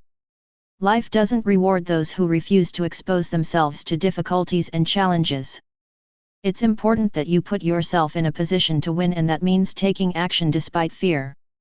Confront your fears, and you're on the way to developing your potential and leading the exciting, fulfilling life you deserve. It's a decision you'll never regret. Attitude is everything. 101 Lesson 11. Get out there and fail. Failure is only the opportunity to more intelligently begin again. Henry Ford. She couldn't pay her credit card bills for 26 years. She moved 25 times looking for work. She was fired 18 times. She worked for 26 years before she earned an annual salary of $22,000. She occasionally lived on food stamps and slept in her car. You're probably thinking, if this is a book about success, why are you droning on and on about a woman who had so many failures? I'll tell you why. The failure described above is well-known TV talk show host Sally Jessy Raphael. You see, despite all of her setbacks, she refused to give up her childhood dream of a career in broadcasting.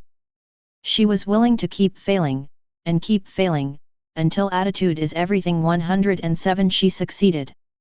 Sally Jessy Raphael has earned millions of dollars and has enjoyed a long and successful TV career.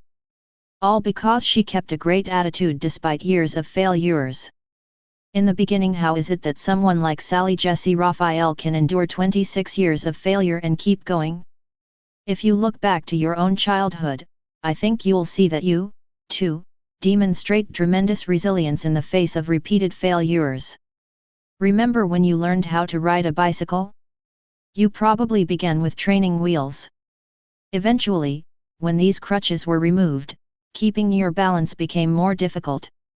You struggled to stay upright, maybe even falling a few times and scraping yourself. You were learning an important early lesson about failure. As you practiced, it's likely that one of your parents walked beside you shouting instructions, encouraging you and catching you as you lost balance. You were scared, but excited. You looked forward to the time when you would succeed, when you would at last ride free on your own. So you kept at it every day, and eventually mastered the skill of riding a bike. What contributed to your ultimate success in learning how to ride your bike? Well, persistence and sheer repetition, certainly. You were going to stick with it no matter how long it took. It also helped that you were enthusiastic about what you set out to achieve, that you could hardly wait to reach your goal. And finally, let's not underestimate the impact of positive encouragement. You always knew your parents were in your corner, supporting you, rooting for your success. As a 6-year-old learning to ride your bike, you were optimistic, thrilled, and eager to meet the challenge. You couldn't wait to try again. You knew you'd master it eventually. But that was a long time ago. 103 Attitude is everything yesterday and today. Now let's examine how most adults approach the development of new skills. Would you say they're optimistic, thrilled, and eager to meet the challenge? We both know the answer to that question is no. Let's assume we asked a group of adults to learn a new software program or to switch to another position in the company. How would most respond? They'd try to avoid it. They'd complain. They'd make excuses why they shouldn't have to do it. They'd doubt their abilities. They'd be afraid. What happened to that 6-year-old brimming with vitality and a sense of adventure? How did that child turn into an adult moaning and groaning about learning something new? As adults, most of us become a lot more concerned about the opinions of others, often hesitating because people may laugh at us or criticize us. At the age of 6, we knew we had to fall off the bike and get back on to learn a new skill. Falling off the bike wasn't a bad thing. But as we got older, we started to perceive falling off as a bad thing rather than an essential part of the process of achieving our goal. As I pointed out in Lesson 10, it can be uncomfortable to try something new, perhaps even scary. But if you take your eyes off the goal and instead focus your attention on how others may be viewing you, you're doing yourself a grave disservice. To develop a new skill or reach a meaningful target, you must be committed to doing what it takes to get there, even if it means putting up with negative feedback or falling on your face now and then. Successful people have learned to fail their way to attitude is everything 104. Success is going from failure to failure without loss of enthusiasm. Winston Churchill's success. While they may not particularly enjoy their failures, they recognize them as a necessary part of the road to victory. After all, becoming proficient at any skill requires time, effort, and discipline, and the willingness to persevere through whatever difficulties may arise. These failures make millions of dollars. Take the example of a professional baseball player. As it is today, the player who gets just 3 hits in 10 attempts is at the top of his profession, making several $1 million a year. That's a 70% failure rate. And the fans will no doubt taunt him when he strikes out. And speaking of baseball, what a thrill it was to watch Mark McGwire of the St. Louis Cardinals as he hit 70 home runs during the 1998 season. He's such an exciting player. But did you know that Mark McGwire struck out 155 times in 1998? And for his career, McGwire has hit 457 home runs, yet, he has struck out 1,259 times. That's almost 3 times as many strikeouts as home runs. When I ask you to name the best basketball player of all time, who comes to mind? I'm guessing that many of you immediately thought of Michael Jordan. He gets my vote. Let me share with you this statistic. Michael Jordan has a career shooting percentage of 50%. In other words, half of the shots he took in his career were failures. Of course, this principle isn't limited to sports. We also know that show business stars and media personalities are no strangers to failure. Many actors invest 10 or 15 years, enduring hundreds of rejections before landing a part that launches their careers. And then, even after achieving some degree of success, they still experience occasional box office flops. On the night he graduated from college, Jerry Seinfeld did his first comedy gig. It was at a comedy club in New 105. Attitude is everything. The greatest mistake a person can make is to be afraid of making one.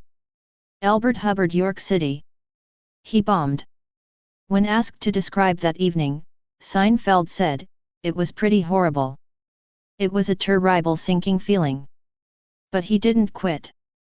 He kept performing his stand-up routine at night. He had 5 very tough years. And then he was invited to appear on The Tonight Show with Johnny Carson in 1981. He was a big hit, and on his way to an incredibly successful career.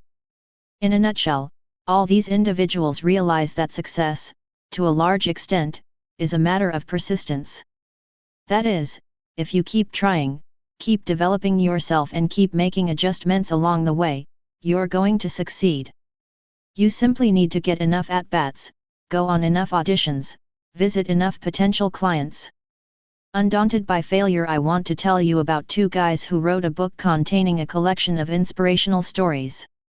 They figured it would take about 3 months to make a deal with a publisher. The first publisher they approached said no. The second publisher said no. The third publisher said no. The next 30 publishers said no. Having racked up 33 rejections over a period of 3 years, what do you think they did? They submitted their book to another publisher. The 34th publisher said yes. And that one yes after 33 failures is what launched the spectacular success of Chicken Soup for the Soul, written and compiled by Jack Canfield and Mark Victor Hansen. If you've been in a bookstore in the last 5 years, I'll bet you've seen that book. There's a good chance that you've read one of the books in the Chicken Soup series. The Chicken Soup for the Soul series has sold over 30 million copies. All because Jack Canfield and Mark Victor Hansen had the determination to fail over and over, and to keep going until they succeeded. What sustained Jack Canfield and Mark Victor Hansen attitude is everything. 106 through 33 failures. Their attitudes. If these guys had negative attitudes, they would have given up after the first or second rejection, missing out on a pot of gold.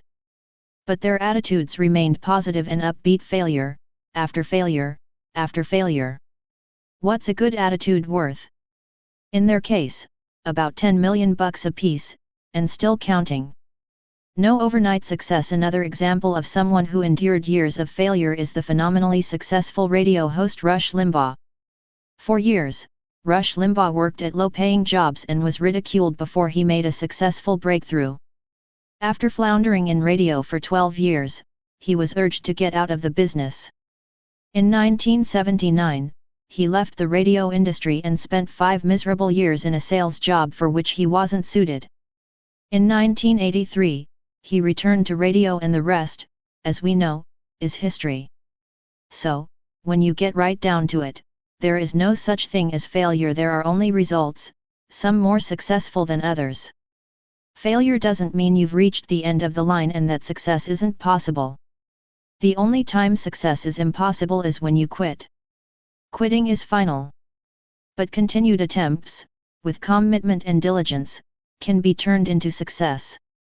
Never give up. In the early 1990s, the owner of a Midwestern company called our office to inquire about my speaking programs, as well as our products and publications. I spoke with him on the phone and promptly sent out some information. When we called to follow up, he'd say that he was thinking about it and hadn't made a decision yet. At the beginning, we called every week. No sale. Then, we called once a month. No sale. For a period of a few 107 attitude is everything. Success seems to be largely a matter of hanging on after others have let go. William Feather years, we kept calling this gentleman.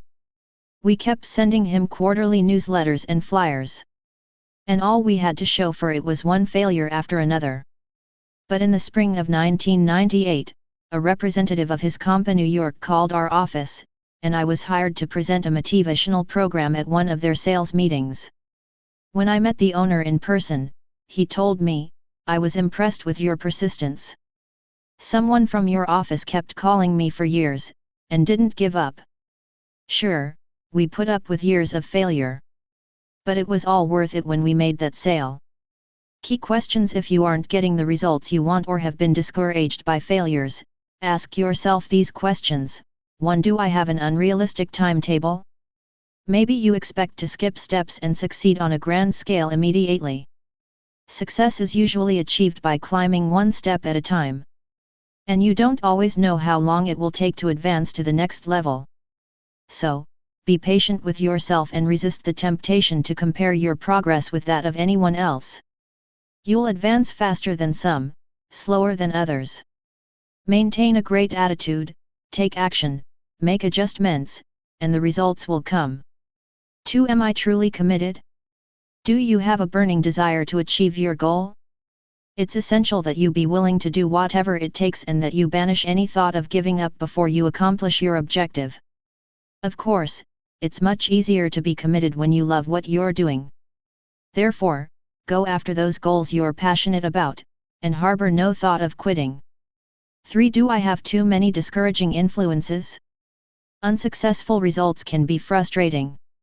That's why attitude is everything. 108. We need to surround ourselves with people who support and believe in us. If you hang around with negative people who are highly critical or who are doing very little in their own lives, your energy and enthusiasm will be drained. Therefore, develop a network of individuals to encourage and coach you toward success. 4. Am I preparing to succeed? Success in any endeavor requires thorough preparation. Are you taking steps to learn everything you can about accomplishing your goal? This means reading books, listening to tapes, taking courses and networking with highly successful people in your field. It might mean finding a mentor or getting a coach to work with you. Successful individuals are always sharpening their skills. Those getting unsuccessful outcomes often do the same things over and over without making necessary adjustments. So, be coachable. Accept the fact that you don't already know it all and find resources to keep you on track and moving forward. 5. Am I truly willing to fail? Face it, failure is inevitable. You will encounter defeat prior to succeeding. In our hearts, we know our most valuable lessons come from our failures. Failure is essential for growth. Look failure squarely in the face and see it as a natural part of the success process. Then, failure will lose its power over you. The truth is, when you're not afraid to fail, you're well on the way to success. Welcome failure as an unavoidable yet vital component in the quest to achieve your goals. 109. Attitude is everything. Would you like me to give you a formula for success? It's quite simple. Double your rate of failure. Thomas J. Watson. Turning failure into success. Your failures are learning experiences that point out the adjustments you must make. Never try to hide from failure, for that approach guarantees that you'll take virtually no risks, and achieve very little. As Beverly Sills once remarked, you may be disappointed if you fail, but you are doomed if you don't try. No, you won't close every sale. And you won't make money on every investment. Life is a series of wins and losses, even for the most successful. The winners in life know that you crawl before you walk and you walk before you run. And with each new goal comes a new set of failures. It's up to you whether you treat these disappointments as temporary setbacks and challenges to overcome, or as insurmountable obstacles. If you make it your business to learn from every defeat and stay focused on the end result you wish to attain, failure will eventually lead you to success. Attitude is everything. 110 Lesson 12 Networking that gets results. You can get everything in life you want if you'll just help enough other people get what they want. Zig Ziglar. When I met freelance copywriter Stu Kamen in the fall of 1990, it set off an incredible chain reaction that would forever impact my business. Let me share with you what happened. In 1992, Stu was a contributing writer with Think and Grow Rich newsletter. At Stu's suggestion, that newsletter ran a front-page story about me and how I went from being a lawyer to a motivational speaker. At the same time, I entered into an agreement with that newsletter where they would sell my Attitude is Everything merchandise through their publication. Thousands of items were sold. Think and Grow Rich newsletter also began to run some of my own articles in their publication. As a result, I got calls from their readers and was hired for several speaking engagements. Attitude is Everything 117. I also got a letter from one of their subscribers named Jim Donovan, who lived in New York at that time. We became good friends. Jim referred me to Inti Publishing and Resource Books, the publisher of the book you're now holding in your hand. By the way, Jim went on to write 2 great self-help books of his own, Handbook to a Happier Life and This Is Your Life, Not a Dress Rehearsal. And all of these great things happened because I tapped into Stu Kamen's network, and then the Think and Grow Rich newsletters network, and then Jim Donovan's network. The power of networking is nothing short of awesome. If given the choice, wouldn't you like to succeed sooner rather than later? Well, networking is a way to leverage your own efforts and accelerate the pace at which you get results. After all, the more solid relationships you build, the greater your opportunities for success. The benefits of networking. While your success certainly starts with you, it grows to higher levels as a result of your associations and relationships with people. Simply put, you can't succeed on a grand scale all by yourself. That's why networking is so important. For the purposes of this lesson, let's define networking as the development of relationships with people for mutual benefit. In the business arena, networking has the following benefits: generates new clients or business leads, increases employment opportunities, helps in finding the right people to fill critical positions, provides valuable information and resources. 112 Attitude is everything. If you're positive and enthusiastic, people will want to spend time with you. Jeff Keller assists in solving problems in the personal realm.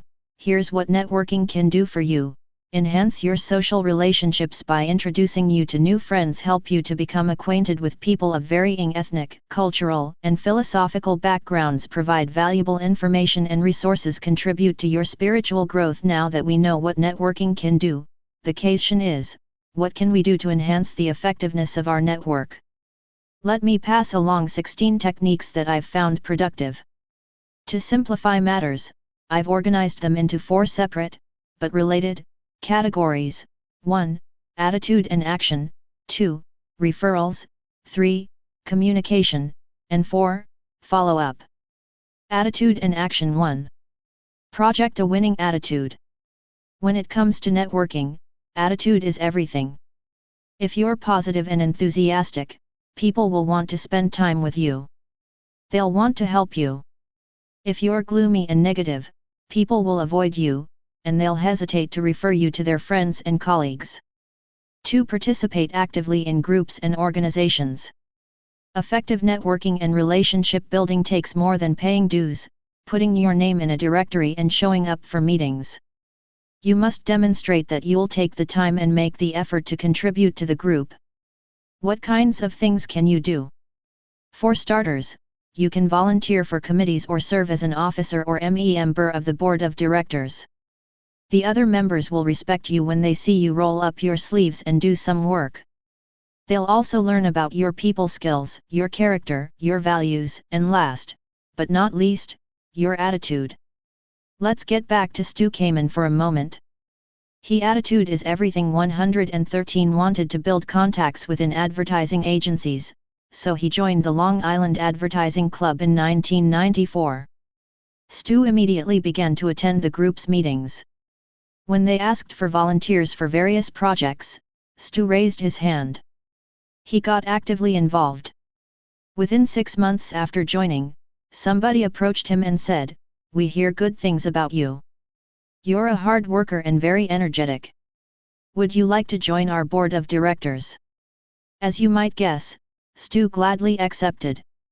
And within a few months, he began to see a significant increase in his business.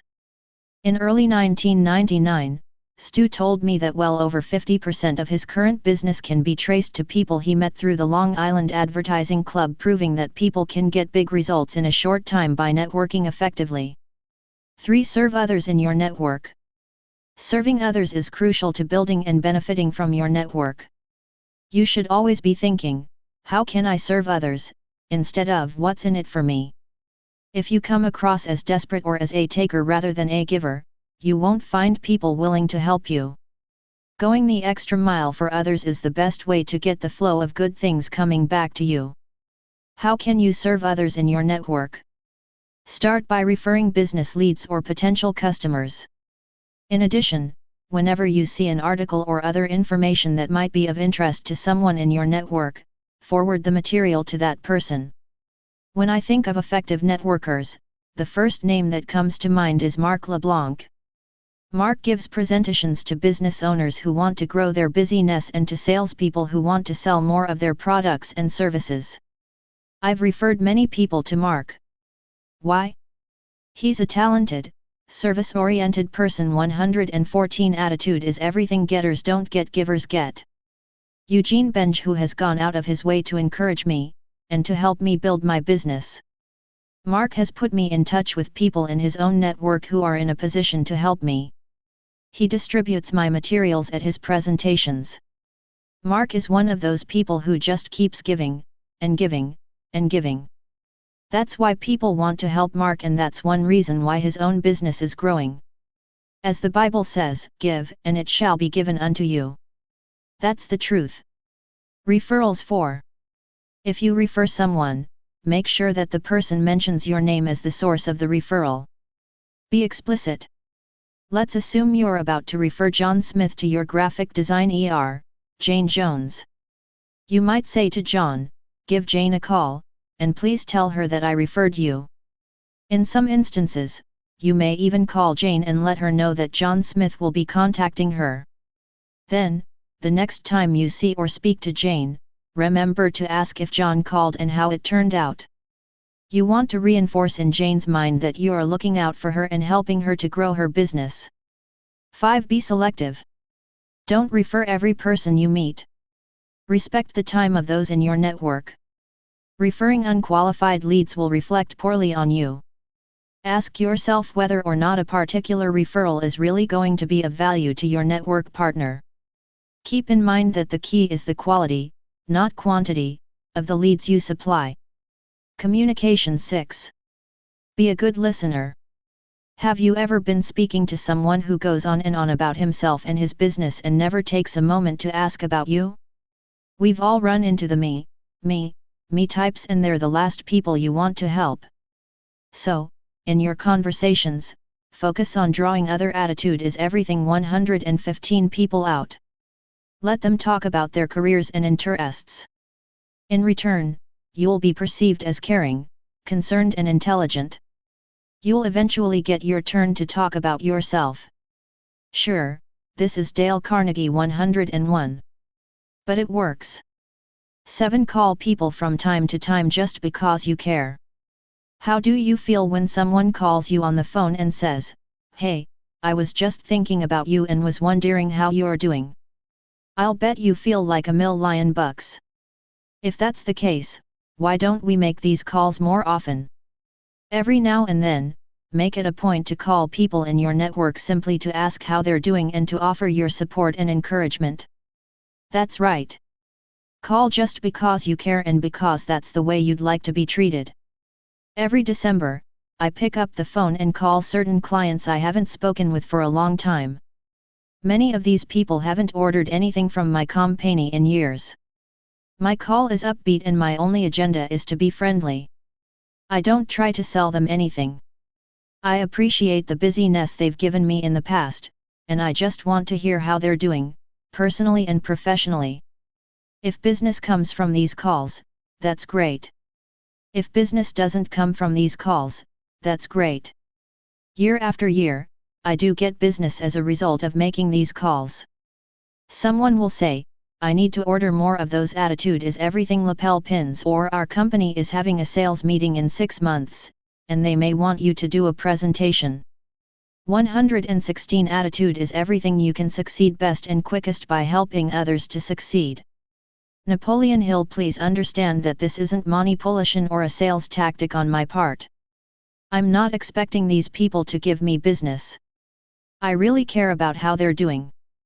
Business is simply a byproduct of reconnecting with them. 8. Take advantage of everyday opportunities to meet people. You can make excellent contacts just about anywhere, at the health club or online at the supermarket. You never know from what seed your next valuable relationship will sprout. When I go to the gym on the weekends, I always wear an Attitude is Everything shirt. It's a great icebreaker and people will come up to me to talk about attitude. It gives me an opportunity to learn about them and to tell them about my company. 9. Treat every person as important, not just the influential ones. Don't be a snob. The person you meet, whether or not they're the boss, may have a friend or relative who can benefit from your product or service. So, when speaking to someone at a meeting or party, give that person your undivided attention. And please promise me that you won't be one of those who gazes around looking for more important people to talk to. That really bugs me. You're talking with someone and then he notices someone out of the corner of his eye, someone he deems more important than you. So he stops listening to you, and abruptly breaks away to start a conversation with that other person. Don't do that. Treat every person you encounter with dignity and respect. 10. At meetings and seminars, make it a point to meet different people. Don't sit with the same group at every gathering. While it's great to talk with friends for part of the meeting, you'll reap greater benefits if you make the extra effort to meet new faces. Attitude is Everything. 117. In 1994, I was in Washington, D.C., to attend the annual convention of the National Speakers Association. At lunch, instead of sitting with some friends, I sat down at a table where I didn't know anyone. Sitting at that table was a woman named Joan Burge, and we struck up a conversation. Her company, New York, Office Dynamics, conducts excellent training programs for administrative office professionals. It turned out that Joan is also a big believer that attitude is everything. And, for the last 5 years, she has ordered my Attitude is Everything lapel pins and distribute them to some of the participants in her training programs. In addition, Joan often displays my literature at her programs, which has generated thousands of dollars in business for me. Most importantly, Joan has become a wonderful friend. I'm sure glad I didn't sit with my friends that day, as I would have missed out on a tremendous opportunity. 11. Be willing to go beyond your comfort zone. For instance, if you have the urge to introduce yourself to someone, do it. You might hesitate, thinking that the person is too important or too busy to speak with you. Even if you're nervous, force yourself to move forward and make contact. You'll get more comfortable as time goes on. 12. Ask for what you want.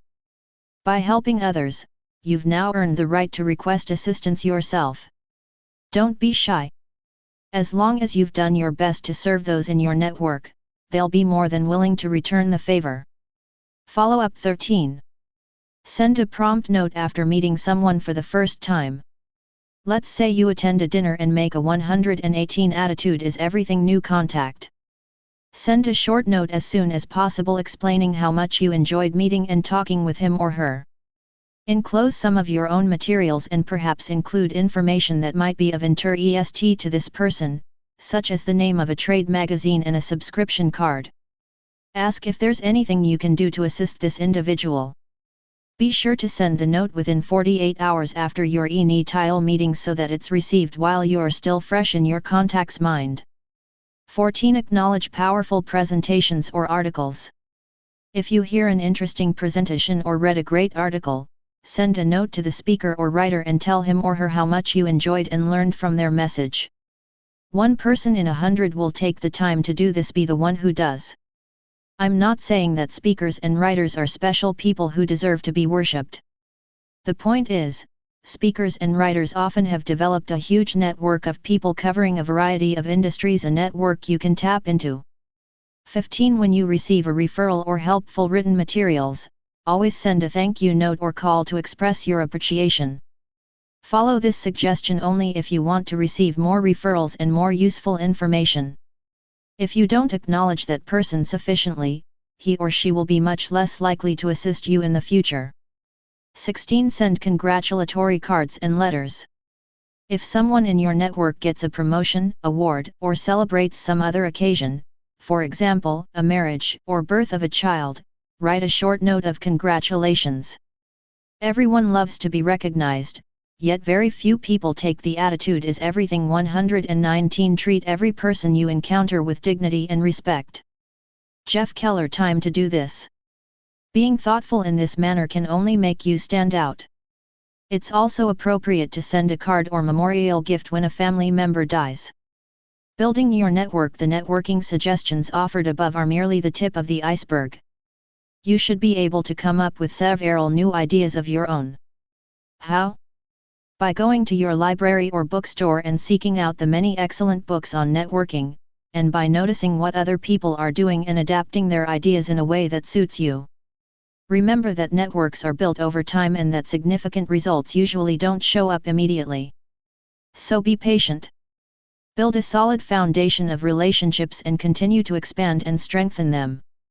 You'll have to put in a lot before you begin reaping the big rewards. One final point: great networking skills are not a substitute for being excellent in your field. You might be a terrific CPR person, but if you aren't talented at what you do and constantly learning and improving, your efforts will yield disappointing results. Now, go ahead. Select a few of these networking techniques and implement them right away. Get to work serving and improving your network. Then you will truly have an army of troops working to help you succeed. 120. Attitude is everything. Conclusion: change your attitude and you change your life. To change your circumstances, first start thinking differently. Norman Vincent Peale. November 16, 1998. Manila, Philippines. I just finished giving a presentation to people from more than 20 countries. What an incredible privilege! Dozens of people in the audience came up to introduce themselves and to thank me for coming to Manila to share these life-changing principles with them. When everybody had left the room, I was about to gather up all my things. But for some reason, I paused for a moment. I looked around this empty auditorium. 8,000 miles from my home. And I had to pinch myself, just to make sure I wasn't dreaming. I flashed back to 1985, when I sat in my den, negative and depressed. I hated my job as a lawyer and hadn't the slightest idea how I'd turn things around. Now, here I was. Attitude is everything. 127. In the fall of 1998 in the Philippines, giving a motivational seminar to people from all over the world. How did this happen? I thought to myself. The answer came to me loud and clear. I changed my attitude. You see, when you change your attitude, sparks fly in the universe. You're energized. You begin to see new possibilities. You move into action. You achieve extraordinary results. That's why I say when you change your attitude, you change your life. Now I'd be kidding you if I told you the last 14 years were just a string of successes. Far from it. I've had my share of defeats and setbacks along the way. But the success principles I've discussed in this book are what have given me the courage, the guidance, and the strength to keep moving forward. Take control of your life. I applaud you for taking the time to read this book. It shows that you're truly interested in developing your incredible potential. Yet, reading this book is only the first step to living the life you want to live. When you focus on these ideas and take action to implement them, you're on the way to creating some exciting breakthroughs in your life. You may have seen statistics that only about 5% of the population reaches a high level of success. Why is that? After 14 years of research, I'm convinced it comes down to this: it's the rare individual who applies the success principles discussed in this book on a daily basis. It's the rare individual who consistently maintains a positive attitude, knowing that his thoughts will become his reality. 122 Attitude is everything. Act as if it were impossible to fail.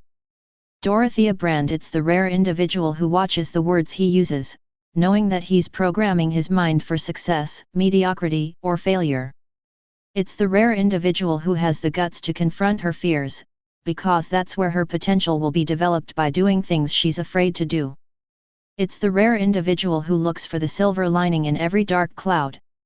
And it's the rare individual who makes a commitment, follows through with a positive attitude, and has the persistence to get the job done. I challenge you to be one of those rare individuals. You have the potential to become more than you ever dreamed. You have greatness within you, and your attitude is the key to unlocking that potential. Changing my attitude changed my life. And if a better attitude can work miracles in my life, it can work miracles in yours. I'd like to share with you these words from Dr. Charles Swindoll, who captured the essence of attitude and how it dominates the direction of our lives. The longer I live, the more I realize the impact of attitude on life. Attitude, to me, is more important than facts. It is more important than the past, than education, than money, than circumstances, than failures, than successes, than what other people think or say or do. It is more important than appearance, giftedness, or skill. It will make or break a company, a church, a home. The remarkable thing is we have a choice every day regarding the attitude we will embrace for that day. We cannot change our past. We cannot change the fact that people will act in a certain way. We cannot change the inevitable. The only thing we can do is play on the one string we have, and that is our attitude. I am convinced that life is 10% what happens to me and attitude is everything. 123 90% how I react to it. And so it is with you, we are in charge of our attitudes. Pretty powerful words, aren't they? Do what Charles Swindoll suggests and play on the one string you have, your attitude. Now is the time to take control of your attitude. Now is the time to start creating miracles in your own life. Go ahead, believe in yourself. Have the courage and persistence to follow your dreams. And above all, never, never forget that attitude is everything.